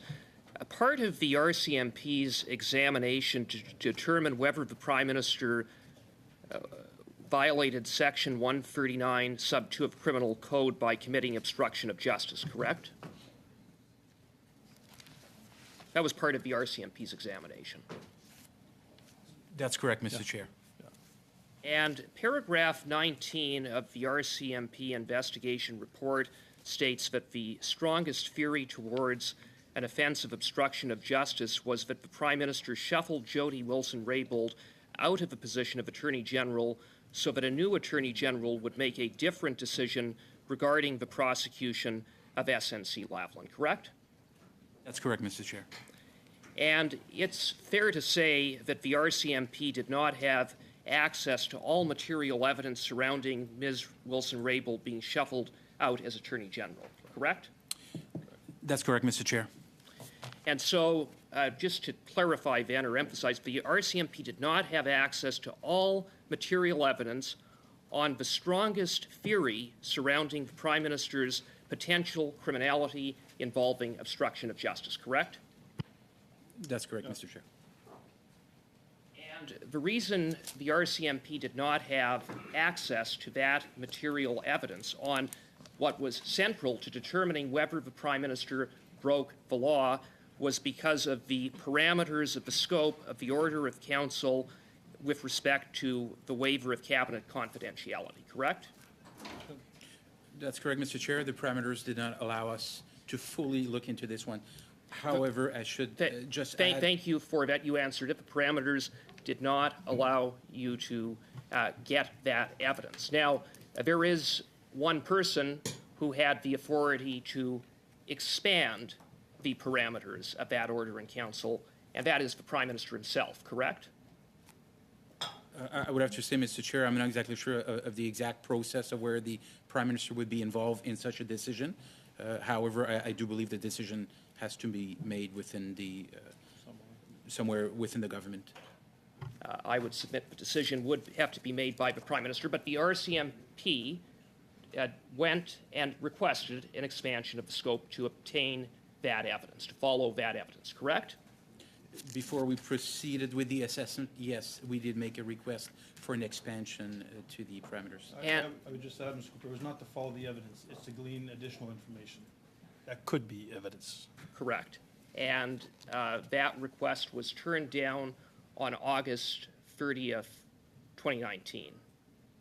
I would have to say, Mr. Chair, that the request for the expansion was not allowed. It was turned down, and it was turned down by the PCO, the Prime Minister's Department, correct? Mr. Chair, we did receive a letter from the Department of Justice. I could not remember exactly, specifically, if this came from the... Well, it was from the PCO, and that's in the RCMP's investigation report. And would it be fair to say that the refusal by the Prime Minister's personal department, the PCO, to expand the scope of the Order in Council significantly impeded the full investigation into the Prime Minister's potential obstruction of justice? It limited our capability of pursuing a full investigation. And it would have limited it in a fairly significant way. Because after all, we're talking about going to the heart of the matter of obstruction. And again, I don't know what additional, not knowing what additional information is out there, it's hard for me to speculate that there's a Pandora box out there which is full of information, so it's hard for us without speculating. Well, let the record show that the Prime Minister's Department, the PCO, obstructed the RCMP investigation into the Prime Minister's potential obstruction of justice. Are you aware of any other Canadian who can single-handedly block the RCMP from investigating his own criminality in such an effective way as the Prime Minister? Good question. Fantastic. I wouldn't use the term, Mr. President, I wouldn't use the term block. The RCMP is, when it runs an investigation, it operates within the parameters and the regulations that we're allowed to. And we see international security investigation as well, where there's some information that we don't have access to, we can't use into an investigation. So it's the parameters. It's the parameters that we are. I think the answer to that question is there is no one who has such powers. And was any explanation provided by the Prime Minister's personal department why there was this refusal to expand the scope of the Order in Council? Again, Mr. Chair, as far as for a response on this one, of course, it was indicated, of course, the importance, of course, of these privileges that do exist. They are there for a reason, and again, as the Commissioner mentioned, we do have to operate within these parameters. It would seem to me to be part of a pattern of a cover-up. That's right. That's what it would seem to me to be. How can the Prime Minister be subject to the rule of law, like every other Canadian, if his personal department can shield him from an RCMP criminal investigation? Absolutely. So, Mr. Chair, I'll let individuals draw their own conclusion. What I come back to is we operate within a set of regulations and parameters that, unfortunately, we made the effort to go and get additional information, and it was refused. Thank you, Commissioner. Two-tier system of justice, I would say. Thank you, Mr. Cooper. Mr. Baines, you have 6 minutes. Go ahead, please. Thank you, Mr. Chair. Can we just have some decorum, please? I believe it's my time. And Mr. Baines, go ahead. Thank you, Mr. Chair. And thank you, Commissioner and Sergeant Pensons, for joining us today. And I also, like Mr. Cervera, have RCMP in my city, Richmond, British Columbia, so I want to give them a shout out as well. And thank you for your service and the work you do. I want to go into the line of, I think you mentioned earlier about the Ethics Commissioner. Well, you said nobody is above the law. The threshold wasn't warranted. The production order wasn't warranted to go forward. And the Ethics Commissioner had access to more information than the RCMP. Can you maybe talk a little bit more about, we heard from my colleague from across who talked about all of the different interviews that the Ethics Commissioner went through. So clearly the Ethics Commissioner's office had more information. And is it the duty of the Ethics Commissioner to provide documents if they find something of a criminal nature that's taking place? What's your understanding of that? Can you talk a little bit about that and what your relationship is with the Ethics Commissioner? Of course, yes. So, Mr. Chair, of course, I'm not going to call myself an expert on the matters of the Conflict of Interest Acts. With the Commissioner of that department is doing an exemplary job to try to pursue these examinations. So as far as my understanding of the situation in relation to the Ethics Commissioner is pursuant to the Conflict of Interest Act, there are some compulsory powers that's available to the Ethics Commissioner to really go and conduct a very fulsome examination of the matter. Of course, with these compulsory powers, which are to summons witnesses or to obtain documentary evidence, which can be summoned.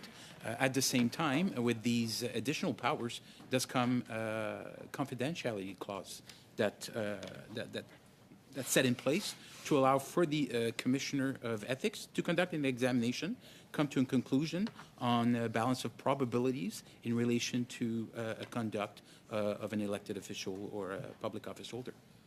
So, if I may, Mr. Chair, just to add, the Commissioner has a duty to suspend his examination if he comes across any criminal wrongdoing, if you wish, which was not the case in this case. So he would suspend his role and then pass it along to... My understanding of the Conflict of Interest Act, and it's in the investigative report that's been provided, there is a duty there that if there's any criminal wrongdoing, he's to suspend his activities, and it's normally you'd think it's reported to us for follow-up. So it's safe to say that the Ethics Commissioner in this case interviewed all of those people that Monsieur Berthold listed and came to a conclusion. If there was something of some wrongdoing or criminality there, he would have to suspend at that point and then pass along that information to the RCMP? Is that safe to say? My understanding is correct, yeah. Okay, so if you, so, and I just wanted to clarify one more thing. I think I wasn't sure if we got the answer on.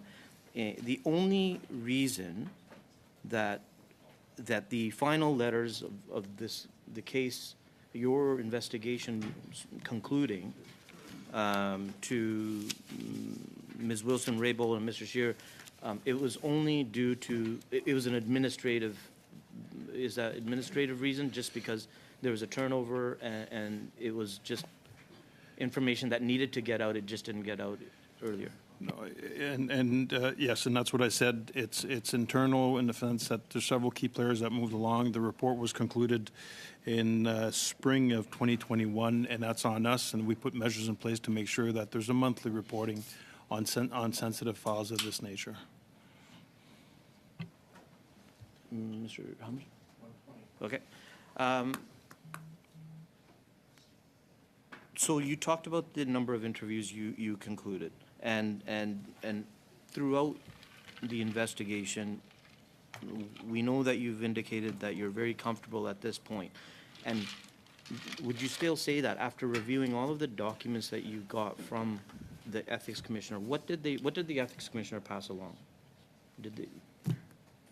So, Mr. Chair, to answer this question, actually, we reviewed the report from the Ethics Commissioner, again, because of confidentiality clauses which are within the Conflict of Interest Act. We were not privy to the extent or the material evidence that the Ethics Commissioner reviewed. Of course, we have to rely on the excerpt of his report. So, just a hypothetical, like if in the case that, so again, the RCMP is independent.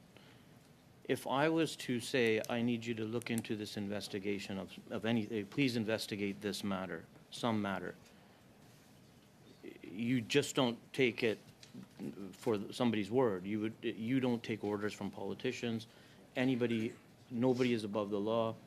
You would have to look at the evidence, and then you would move forward with any case, correct? Very short response, please. I'd say, Mr. Chair, correct, in the sense that we need, most times, we need someone who's going to lay a complaint, and we can investigate. Just a sidebar saying, investigate this, that doesn't cut it. Okay, thank you. Thank you, Mr. Baines. Monsieur Vermeer, pour 6 minutes, s'il vous plaît. Merci, Monsieur le Président. Thank you, Mr. Chair. I have a few questions for you, but I'll come back to something. My colleague's question surprised me. He talked about a list of people that had been interviewed by the Ethics Commissioner, and you interviewed four people. Since when does the RCMP consult somebody else's investigation to find out whether or not they need to carry out their own? Microphone, please.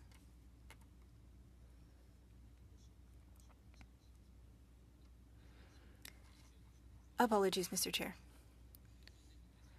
We use the information that's available to us. We assess the information to see whether or not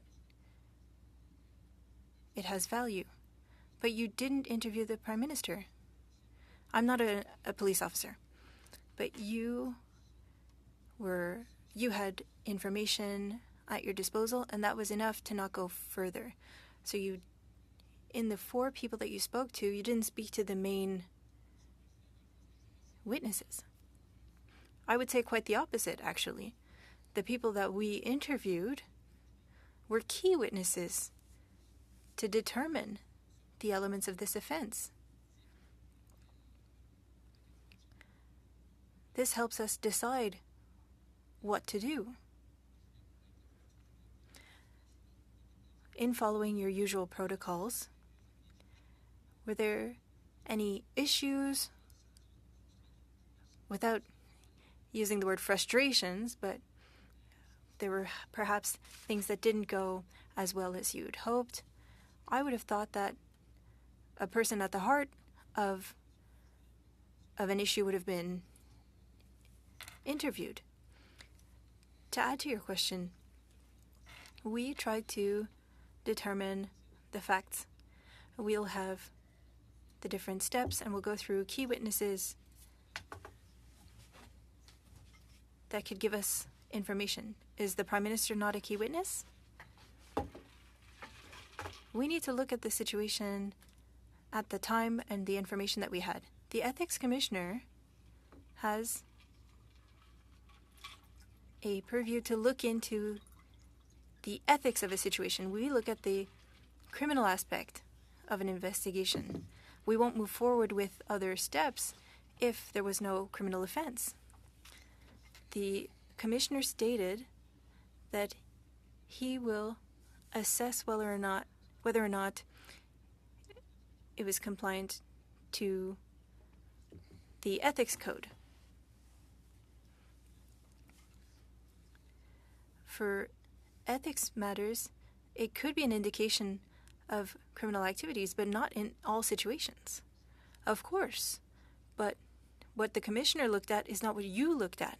You looked at two different things. He looked at compliance to the ethics code and found that it was non-compliant. But for you, that non-compliance didn't mean an automatic investigation. In a usual investigation in a theft, you speak to the suspects, do you not?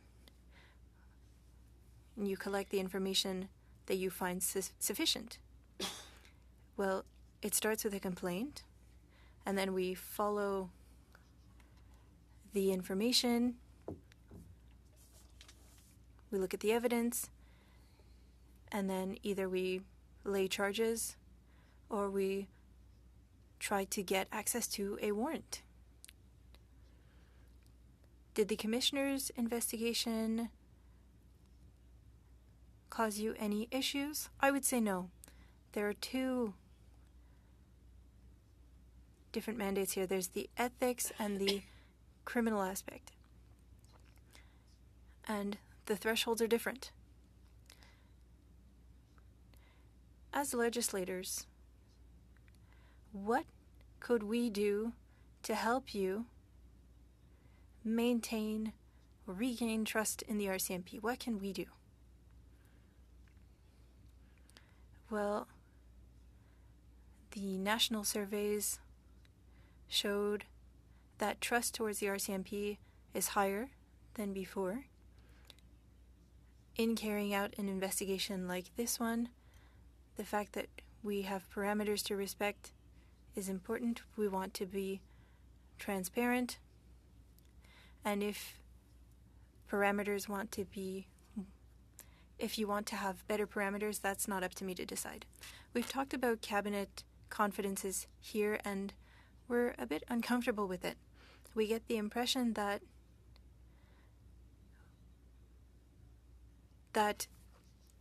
what is considered a cabinet confidence can be just about anything, and it's not used properly.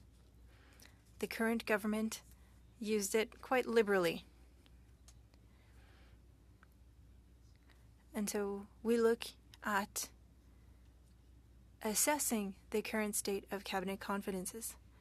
And you mentioned earlier that more transparency would be helpful. It is the interpretation of a cabinet confidence. What's your interpretation? I will not give my comments, Mr. Chair. Thank you. Not answering is an answer, by the way. Minutes, go ahead, please. Thank you very much. And in a tangential way, I'm going to pick up where my good friend from the block left off. I'd referred to the duty of candor. Jurisprudence in parliamentary proceedings would suggest that committees, standing committees, constituted by the House of Commons, are the grand inquest of the nation and have the power to send for documents, people, and any information pertaining to their studies.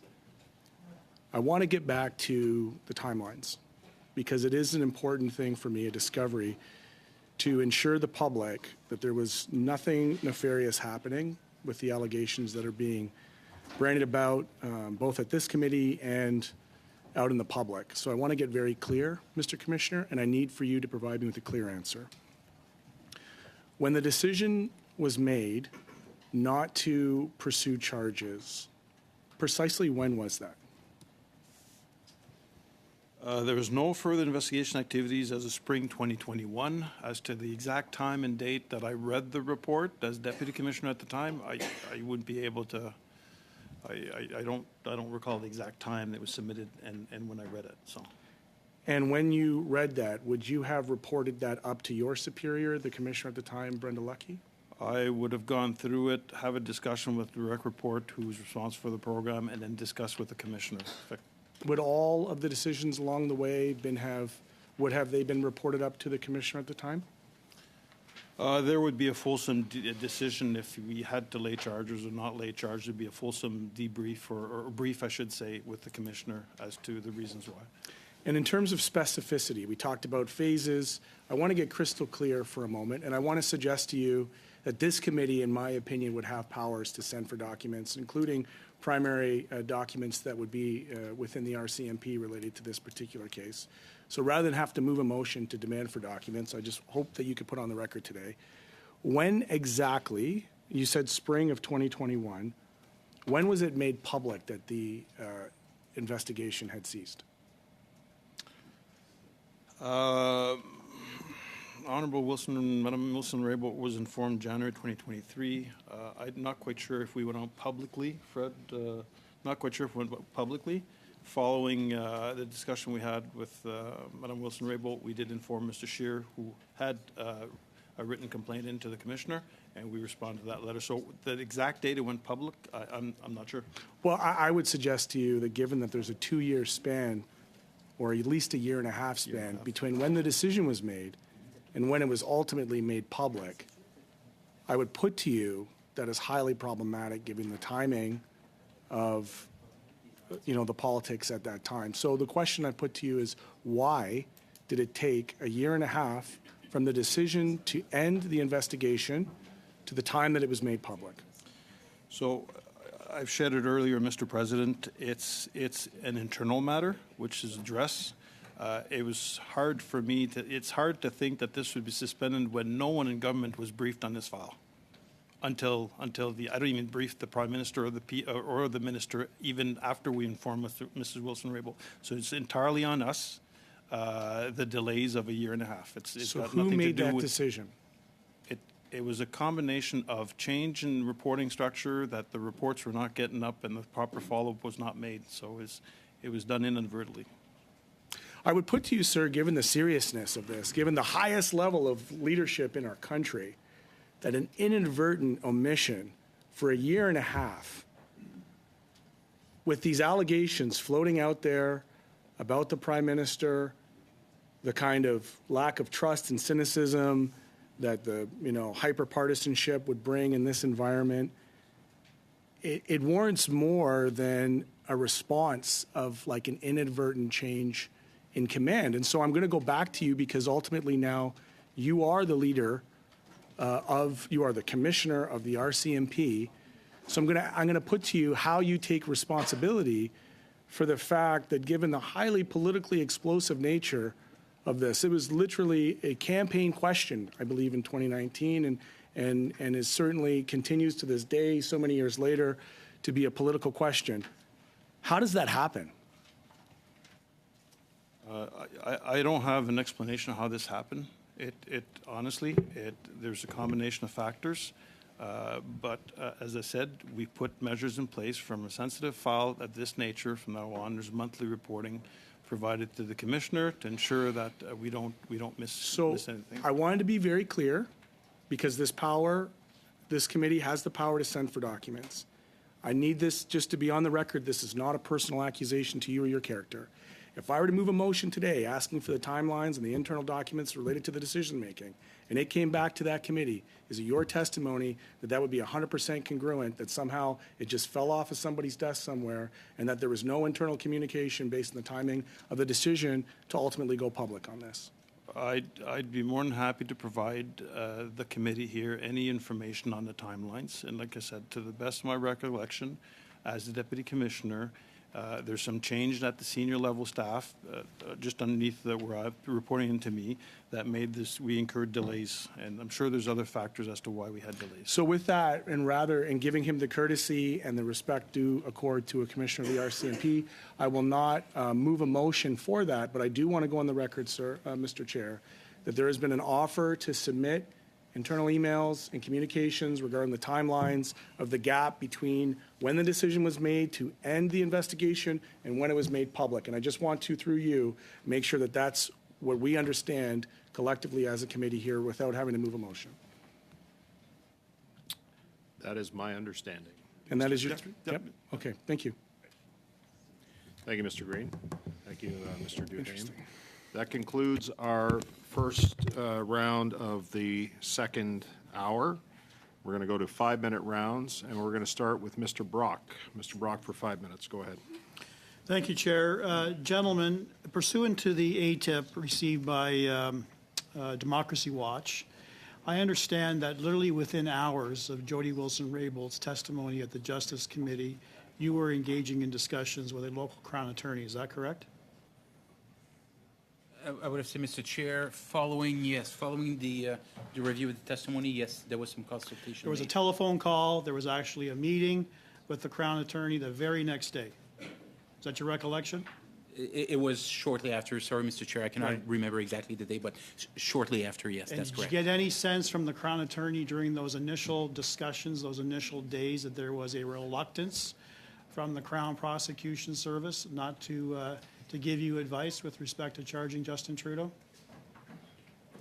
I would not go into the full detail of what discussion took place between us and the Crown in this regard, as far as for this. But yes, there was some discussion that took place shortly after. That's correct. We know that every charge under the criminal code carries with it two elements: the actus reus, the mens rea, the act itself, the intent. Correct? That's correct. And are you familiar with the leading authority on obstruction of justice, Regina versus Beaudre from the Supreme Court of Canada? I would say right now, I wouldn't know the full details, Mr. I'm Chair. going to read out a couple of components. The actus reus of the offense of obstructing justice is that the act has the tendency to defeat or obstruct the course of justice.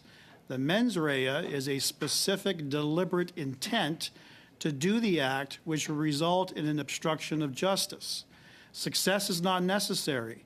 The offense is made out even if the accused fails to succeed or fails to complete the attempt to commit the offense. Pursuant to another decision, Regina versus Watson from the Ontario Superior Court, it is no defense that the actions were an error in judgment or a mistake. With the evidence that you did receive, which largely consisted of the Ethics Committee report, the testimony of Jody Wilson-Raybould, was there an impediment of the actus reus or the mens rea to obstruction of justice? I would have to say, Mr. Chair, when we conducted the review, I would have to say the mens rea portion of it was part of the main focus of our review. Thank you. I left off in my first round, which was essentially talking about the evidence that we heard from Jody Wilson-Raybould, that this wasn't a one-off, that over the course of 4 months, no fewer than 11 different officials from the Prime Minister and down in a series of meetings, memos, and telephone conversations attempted by means of varying degrees of subtlety to change the AG's mind. Explicit political considerations were raised. The impact of SNC-Lavalin's conviction, job loss, and company relocation, which was later proved to be a lie, and upcoming elections, both provincially and federal. This at all times was Justin Trudeau's problems. We also have recorded evidence, not just a he said, she said, recorded evidence between Jody Wilson-Raybould and the Clerk of the Privy Council. I'm quoting here from Michael Warnock. The Prime Minister is quite determined, quite firm on this. He said that 4 times. Wants to know why the DPA route is not being used. He's going to find a way to get it done one way or another. He's in that kind of mood. This is really important to him. If that doesn't cry out for a specific intent, I don't know what does. What do you say about that? What I have to say, Mr. Chair, is when we looked at this specific, and of course I'm referring to the quotes that were just mentioned here, but of course in the assessment, we did assess these comments were made. But again, we had to take a more global approach when we looked at all the comments that were made. So of course, our determination vis-a-vis the mens rea portion is based not only on some of the comments, but on the totality of the evidence, the totality of the statements that were made. And the totality is the Prime Minister made this his personal mission to interfere in the criminal prosecution for his own political needs and the needs of SNC-Lavalin. Do you agree or disagree with that statement? Mr. Chair, I would say that the assessment that we've conducted, again, our conclusions were that there was insufficient evidence to substantiate an offense. Do you understand why Canadians feel there's a 2-level tier justice here in Canada, that the Prime Minister is immune from prosecution because he can hide behind cabinet confidences? He can commit a litany of criminal offenses and just say, sorry, cabinet confidence, I'm not going to allow the RCMP to investigate. Do you understand their concerns, sir? Do you understand Canadians' concerns? If you quick response, please. Yes, Mr. Chair. As far as for this, and we're talking about like ethics and criminality here, which sometimes seems to be intertwined. But again, as I indicated earlier, we have to follow the parameters as laid out in the criminal code. Thank you, Mr. Pensance. Mr. Brock, Mr. Housefather for 5. Go ahead. Thank you, Mr. Chair. My colleagues, Mr. Cooper and Mr. Brock, are both excellent attorneys, and they covered some matters that I would like to revisit. Mr. Cooper was trying to make the point that the Prime Minister himself was somehow involved in the decision by the Privy Council office to not allow the RCMP request for certain documents that you had asked for witnesses. I refer back to the assessment report, paragraph 211. It says, on June 13, 2009, Mr. Sugart, who was then the newly appointed clerk of the Privy Council, declined the Commissioner's request for access to all Cabinet confidences in respect of the examination. As reported by Mr. Trudeau's legal counsel, the decision on whether to expand the waiver was made by the PCO without the involvement of the Prime Minister or his office. Beside the limitation, the Commissioner felt there was insufficient information available to reach a conclusion on the matter. Do you have any reason to dispute what you've declared in Section 219, that the decision was made by the Privy Council office without the involvement of the Prime Minister or his office? Mr. Chair, we have no information as to who partake into the decision-making process. Perfect. So nobody else would have that knowledge other than the people involved, and to your best extent, when they're saying this, that would be correct. That would be correct, Mr. Chair. Thank you so much. And we're talking now about this double standard. Here, you were not asking a court to require the production of documents. You were asking for voluntary disclosure of documents, correct? That's correct. Does every investigation, because now we're talking about double standards, does every investigation that you have witnesses that offer documents without requirements for like that you're asking them to deliver, and they always do it, and this is different? I would have to say, Mr. Chair, there are situations where witnesses do provide information, but it's not always happening. There's always, many times where people decline to provide documents. That's correct, Mr. Chair. And in the event that the RCMP had determined that it wished to proceed down the road of an investigation that disclosure of further documents, you did have enough evidence to substantiate, you could have gone to court to seek the production of these additional documents as well, correct? That's correct, Mr. Chair. Okay, thank you. Now coming to Mr. Brock's comments related to the analysis. In Section 240 and following of the assessment report, you've done a very detailed assessment of all of the evidence holistically and come to the conclusion that there was insufficient evidence to go forward with further production attempts to produce documents or a criminal prosecution, correct? That's correct, Mr. Chair. And you took into account other elements than the one Mr. Brock offered. For example, that nobody ever told Ms. Wilson-Raybould there was anything other than her decision, correct? As to whether or not to do the deferred prosecution agreement, or as we call it, a remediation agreement, correct? From my recollection, that's correct, Mr. Chair. Thank you so much. And again, now to tie this up again, my colleague Mr. Green also made some interesting and very excellent points. Can I ask a question? Normally, the RCMP would not disclose that you were doing an investigation of someone, nor would you then confirm that you'd closed that investigation if the decision was not to charge them, correct? We don't normally go out after an investigation to say that there's charges or no charges until the documents are presented in court, and then it's in the public domain. Then we'll comment. But so you normally So normally you would not disclose to the Canadian public either A, this person is being investigated, and two, that you closed the investigation and are not proceeding on it, correct? Correct. So this was outside of your normal procedures. You wouldn't normally have these issues because normally you wouldn't be doing any of this, correct? Yep. Okay, I look forward to seeing the documents that you're going to provide based on Mr. Green's questions. Then finally, there's been a lot of allegations. Again, can we confirm again that the Prime Minister was not necessarily the one person of interest in this investigation?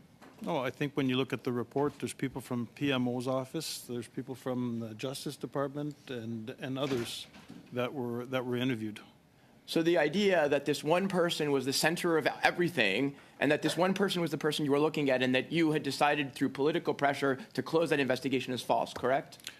We had no political pressure in this file. Thank you. I imagine my time is up. Thank you, Mr. Chair. Okay, thank you, Mr. Housefather. And just while it's top of mind, because Mr. Housefather brought it up and so did Mr. Green, those timelines that have been are you able to provide those by Friday, Commissioner? Or do you need a little more time? I would need more time Okay, because so can we- the timelines, rough timelines, yes, but then we're referring to emails and correspondence.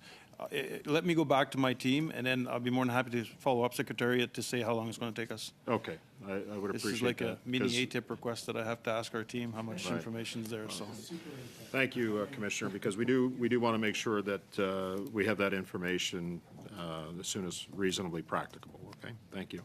Monsieur Villemure, pour 2 minutes et demie, s'il vous plaît. Merci, Monsieur le Président. Thank you, Mr. Chair. Mr. Commissioner, what is your understanding of the mandate of the Ethics Commissioner? My understanding is that the Commissioner is responsible for ethics, behavior. I think it covers all elected officials, but I'm not fully aware of the Commissioner's entire mandate. Could there be confusion between one and another's mandate if it's less well known? You're referring to the criminal versus ethics mandates? I believe that the parameters are different. For investigations, we have the criminal code and what needs to be proven, and that's different from the ethical side of things. Mr. Chair, I would like to table a motion to invite the Ethics Commissioner. I don't want to take the committee's time. I'll do it at the end, but I just wanted to let you know that I will be doing that to clear up any gray area. Thank you, Mr. Villemure. I know I don't have a lot of time left. You're looking at this retrospectively. I know you won't say that you would have done things differently, but have you learned anything through this process? I think that, honestly, the challenge that we have in investigating in such limited parameters without having all the information brings up the matter of transparency. If you don't have all the information, it's difficult to say that justice was served. I don't agree with that, but we don't know what other information there was. Perhaps there was more information or less information, but we can't speculate. That's what's interesting. It could condemn or not. I agree. I would prefer that we could confirm everything. But anyway, thank you, Mr. Chair. Thank you, Mr. Villemure.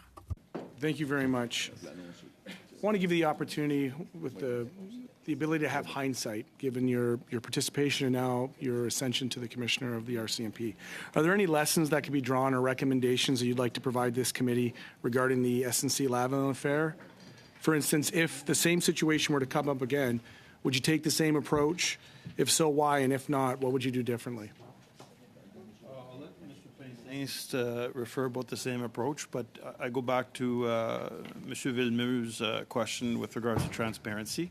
That's something that is not in my ballpark, but again, the parameters in which we had to work with were challenging, but understanding that those are parameters we have to work with. If there's a common agreement where we have to expand I want to go to that. Do you believe the RCMP should have unrestricted access to cabinet confidence as a part of its investigations? It could facilitate some of the investigation, but again, I'm not familiar with. I'll put it another way. Yeah. You had mentioned that nobody is above the law. I did say that. Does cabinet confidence put a shield between the cabinet, the PMO, and the law when you're dealing with investigations? Well, it does, because we don't have access to all the information. So do you believe that the RCMP should have access to the cabinet information when investigations are happening to ensure that nobody is above the law in Canada? So I'll go back. Cabinet confidence is there for a reason.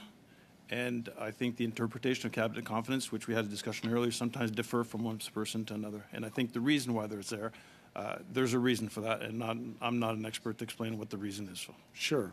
Often it's national security, it'd be my opinion that, to your point, When the client is both the solicitor and the client, it becomes very murky. And I think that those need to be separated as per Honorable Jody Wilson-Raybould's recommendations and many other legal recommendations of the same. But I digress. In light of the Trudeau II report, do you believe that amendments to the Conflict of Interest Act or other legislation or policies governing the conduct of public office holders are needed to prevent the allegation or the alleged actions by the Prime Minister Trudeau in the report going forward? I'm not aware of the whole Conflict of Interest Act, so it would be inappropriate for me to comment on it if there needs any changes or whatnot. Do you believe that the commissioner has the ability to determine what is criminality in order to make reference or referrals to the RCMP for investigation? Quick response, please. I would assume that because it's in the act that he's to stop the investigation. If there's a criminal wrongdoing, I would imagine that the person who's the commissioner has that understanding of what's criminal to refer it. Thank you. Okay, thank you, Mr. Green. Before we go to Mr. Barrett, we're going to go 5-5. I am going to extend the meeting by about 15 minutes. We have the resources to do an additional 5-5 and then 2.5 past that point. Mr. Barrett, go ahead, please, for 5 minutes, and then Ms. Khalid followed next. Go ahead. An official inquiry of Ministry number Q1649 concerning communications and pressure by government on the SNC-Lavalin affair concerning the date June 19th, 2023 revealed a call from a Trudeau minister who was not then the public safety minister, but he is now, and the RCMP described the call as, quote, seeking to speak to the deputy before question period regarding a media story about an RCMP investigation that was ATIP'd, end quote. So do all ministers have a hotline to the Deputy of Specialized Policing Services for updates on criminal investigations into their government? I'm not aware of the incident that you're referring to. And as I said, this is the Deputy of Special Police Services. I'm not aware of that call, and like I said, I brief up. Okay. And sometimes there might be clarity if there's an article in the media that comes out with regards to one investigation. Sometimes the minister will reach out for asking clarity. Sure. Not the Minister of Public Safety reaching out seems highly suspicious. I don't have the number for the Deputy of Specialized Policing Services, and I don't think they'd be interested in taking my call. And so I wonder why the Prime Minister's fixer and childhood babysitter is able to get that kind of access. Are you investigating any contractors or subcontractors who worked on the ArriveCAN app? So we did receive a complaint referring to inappropriate contract or inappropriate allegations of misconduct. And with that, and that was not related to ArriveCAN, and now with the ArriveCAN, we've blended them both into one investigation. So you're investigating ArriveCAN? Yeah. Well, not ArriveCAN itself. We're investigating the totality. The totality. Yeah. Okay. Last week at committee, government officials said they're sufficiently suspicious of wrongdoing in the case, and they're gathering documents. So the RCMP is doing the same, is sufficiently suspicious and is investigating. I just need to be clear on this. Well, Fred? Sorry, Mr. Chair, just to be clear, which investigation are we talking about? I'd love a list, but specifically ArriveCAN. So on the matter of the ArriveCAN, of course, we did receive information on it. We are reviewing the Auditor General's report, and of course, we'll take action as required. So the AG said that a production order would be needed to get her full files. Have you received? Are you in receipt of all of the AG's files on ArriveCAN? Again, I would. As far as for the information that the Auditor General has mentioned, as far as for the RCMP requiring a form of judicial authorization to obtain the documentation, of course, this is a step that we'll need to assess to determine. Have you taken that step? Have you requested the information? Have you undertook that process? I would have to say, Mr. Chair, right now, because we're in the process of obtaining that information, I would reluctant into speaking to whatever steps the RCMP is taking in relation to this matter or any other matters. Okay, so you're not able to say because it's an ongoing, it's a developing situation? Again, Mr. Chair, I would have to say that, yes, we process in each of these cases, we process step by step. We conduct the same level of assessment, and we determine, again, our goal is not to replace the role of the Auditor General or any other bodies. Sure. Our role is really to focus on criminal activities, and that's exactly Of what we're course. doing in this or other cases. You know, the procurement ombudsman reported that 70% of resources were bait and switched in the ArriveCAN contracting. We heard testimony of Christian Firth from GC Strategies forging documents, specifically resumes, in order to win government bids.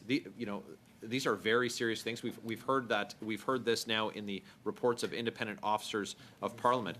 Allegations of fraud, forgery, threats, intimidation, destruction of evidence, bribery, and extortion. All of these things have been brought to light in this ArriveCAN scandal, and so the question of what's in the public interest, and we've heard today concerns about Canadians having confidence in their institutions. And, with my questions about the Aga Khan issue, it seemed like it stopped short of investigating up to the Prime Minister. With the SNC-Lavalin scandal, it stopped short of investigating the Prime Minister. And my questions today are just to make sure that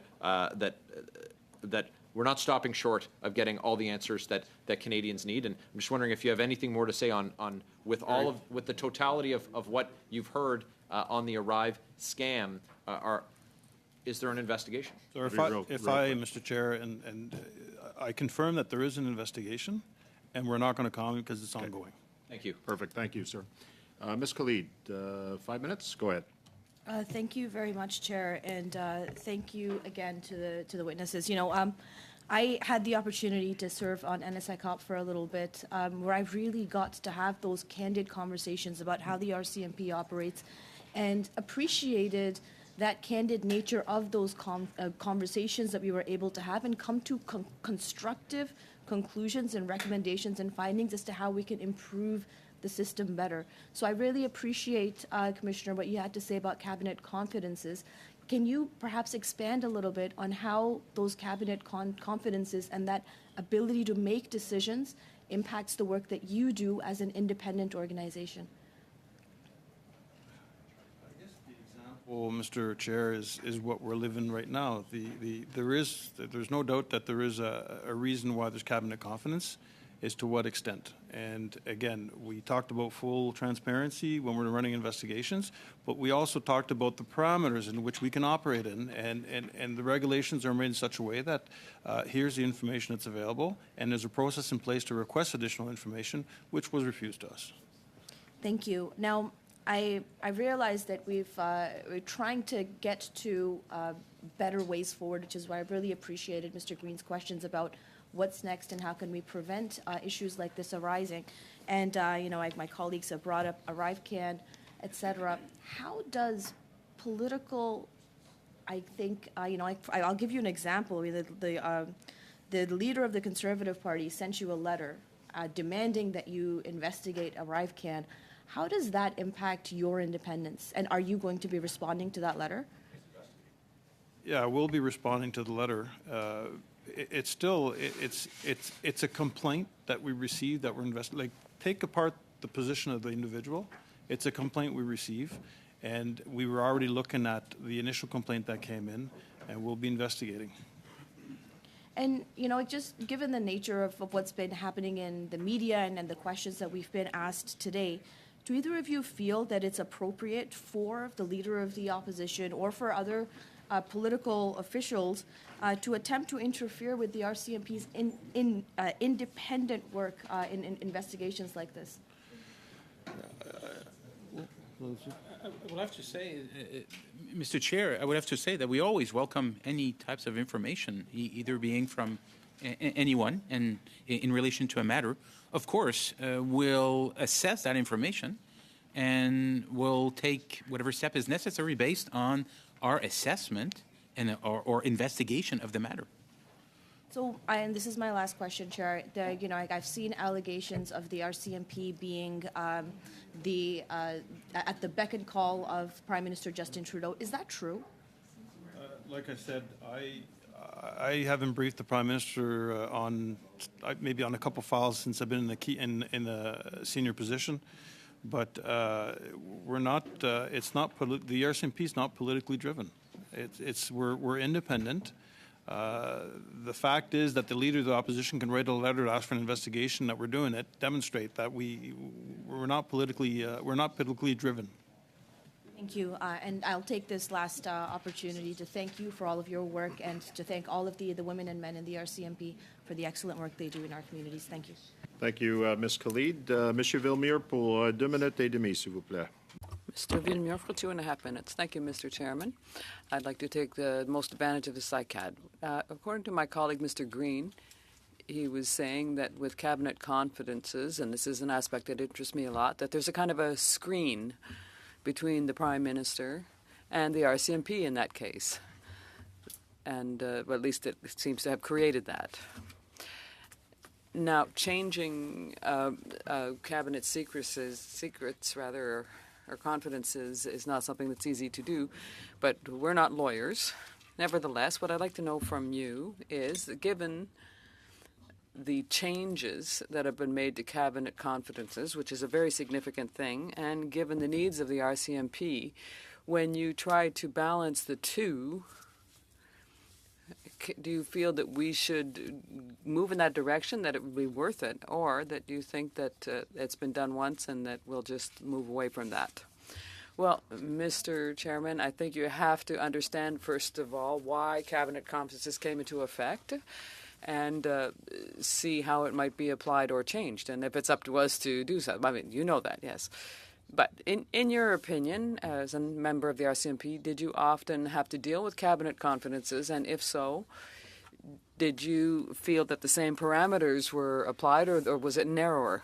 Within the context of the investigation, no, that's not been my experience. Well, with certain investigations, cabinet confidences have been invoked, yes. So, in some cases, yes, and in some cases, no? That's right. Well, can you say why there weren't any invoked in this case? Well, once again, we can't speculate as to the situation. Well, did you ask for an exemption? Well, no, not in this case, no. It was information that was given to us. So if you didn't ask for it, you wouldn't have gotten it in any case. But thank you in any case for your comments. It will allow me to think further about this. Thank you, Mr. Villemure. Mr. Green. Thank you very much. And I'm going to do something that maybe I don't do often enough, which is provide the benefit of the doubt to policing institutions and to yourself in the RCMP, because it's pretty clear that under these circumstances there's allegations of political interference. Under other circumstances, there could be the potential, and I'm just playing this out as a hypothetical, where there could be allegations of the RCMP initiating investigations on politicians that could also be considered political interference from the other side, from an oppositional side. And so what I want to offer you today is the opportunity just to reflect on the fact that, as you've testified, the commissioner had access to more information that you had. I think that that's a hard thing, I'll just put on the record, for Canadians to be able to digest, to look at it, for journalists to be able to digest the fact that the commissioner has more access than the RCMP on this matter. And so you may or may not recall, but it was our part of the NDP who had called for the federal government to launch a public inquiry. And I know that there's lots of conversations around the cost of inquiries and the powers, and certainly we've come off the Rouleau Commission with the Emergencies Act, and there's lots of people with opinions on that. But would you, kind of having experienced what you've experienced and what you've contemplated here today, would you agree that an inquiry that was granted unfettered access, including having not just the kind of constitutional direction from the House, but also the powers for documents and evidence and ultimately judicial oversight, do you believe that that would be a good, nonpartisan, non-political, unobstructed opportunity for us to deal with these matters of national importance when it comes to piercing the veil of cabinet confidence and the ability to pursue any types of allegations of wrongdoing? Would a public inquiry have provided the remedy that seems to have frustrated you in your ability to have a full investigation? So, Mr. Chair, I would say that even with the public inquiry, I think cabinet confidence still applies, and that's something that you have to work out, but my understanding. So, again, a real short, I think cabinet confidence was set in place for a reason. I'm far from being an expert in that. I think it has to be reviewed as to why it was put in place and the interpretation of cabinet confidence as I discussed with the Honorable Monsieur Villemeux. That's very helpful. Thank you. Thank you, Commissioner. Thank you, Mr. Green. Final 2 5-minute rounds. We're going to start with Mr. Brock, and I understand he'll be sharing his time with Mr. Cooper. Go ahead, Mr. Brock. That's correct. Thank you, Chair. In the RCMP assessment report from February 2021, I've identified 2 items which partially explains the RCMP's reluctance to not continue the investigation. You referenced this as early. JWR, Jody Wilson-Raybould, did not think a crime was committed. She stated the Prime Minister's actions were inappropriate and unethical, but not criminal. Did the fact that she was still a member of Justin Trudeau's cabinet factor in that analysis? To be honest, Mr. Chair, I'm not exactly sure if this was a factor. Thank you. In her determination. Yet after Dion's report, she told the RCMP that information she read gave her cause for concern. Are you aware of that? That's correct. Yes, Mr. Chair. Is the RCMP in the habit of outsourcing investigatory decisions to non-investigators? I'm not exactly sure about the question, Mr. Chair. You seem to be relying upon the fact that she used the words, "I don't believe Justin Trudeau's actions were criminal." That seemed to be a factor in your analysis. Are you saying that wasn't a factor? Yes, of course it was a factor, Mr. Chair. So the question is very specific. Do you generally outsource a non-police citizen to make that type of an opinion of a legal matter? You mean from the former Attorney General? Yes. I would have to say that her testimony is important in the assessment of the overall situation. She was a member of the Liberal Party of Canada. Of course she's going to say it's not criminal. She was hanging on to her job. Can't you see that as an issue here? Yeah, I'm pretty sure she was. Right? And she paid for her price because of her refusal to follow Justin Trudeau's lead in offering the DPA. I'll move on. Dion's terms of reference required him to shut down the inquiry if he discovered evidence of a crime being committed. Did that weigh in your decision as well?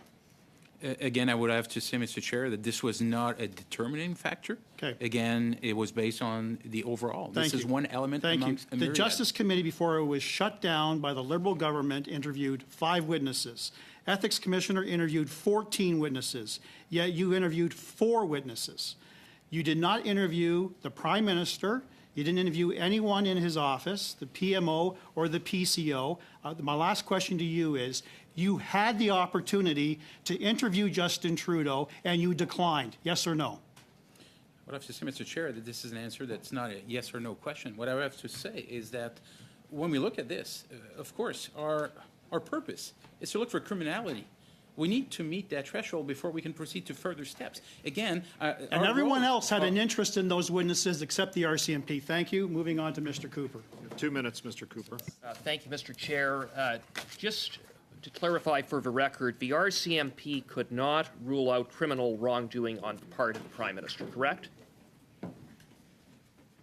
Of course, Mr. Chair, I would have to say that until we had a chance to look at everything. It's at paragraph 23 of the conclusions and recommendations in the investigation report, so you can confirm that. That's correct, Mr. Chair. Okay. And was the RCMP hindered in its investigation when it drew the conclusion that there was insufficient evidence to further pursue the Prime Minister, including because of the refusal of the Prime Minister's personal department, the PCO, to expand the order in council? So again, Mr. Chair, we worked within the parameters that were given to us and the regs that were given to us, and we did apply. And the parameters were inadequate. And we did apply to open through an order of council to have additional information, and it was refused. it was refused by the PCO. And paragraph 24 of the investigation report states, however, should additional evidence be uncovered corroborating a criminal intent to obstruct justice, it would be recommended that the occurrence be reopened for further investigation.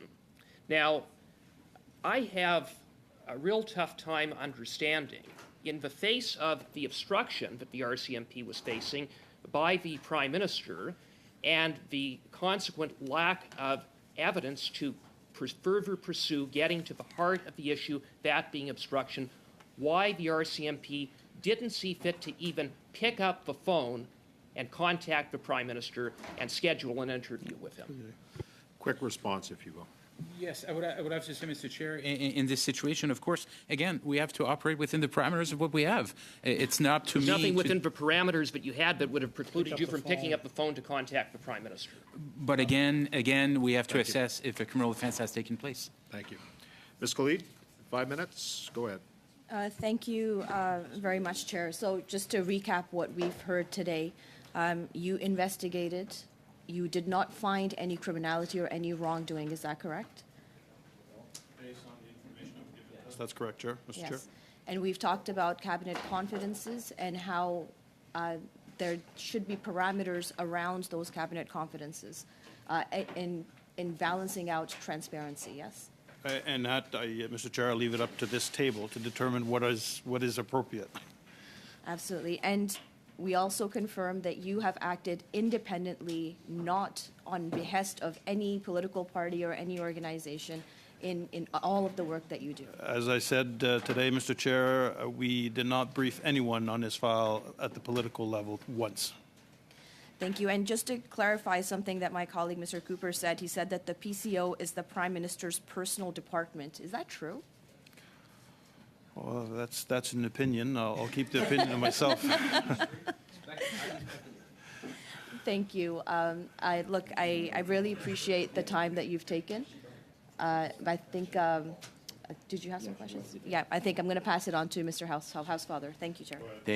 Thank you. Just a couple of brief questions, and thank you both for coming in. Do you always interview the targets of your investigation, or do you wait till there's a reason for that based on the analysis that you've done? Before you sit down with someone, obviously there's an analysis that's been done of everything you collected on that person as to what have they seen, are they involved and whatnot. So people, our investigators have a game plan when they go in and sit down with someone, if there's a need to sit down with someone. Right. So there was no predetermined decision when you started this investigation that you would or would not sit with the Prime Minister or anybody else, correct? I would say to that, Mr. Chair, is we follow the evidence. Correct. But see, there seems to be an attempt to make this an investigation about the Prime Minister. This is all about the Prime Minister. You were investigating a factual situation that involved a myriad of different instances and different people, and you came to the conclusion of who you wanted to interview or not internally without political pressure, correct? That's correct. Thank you so much. I'm done with your chair.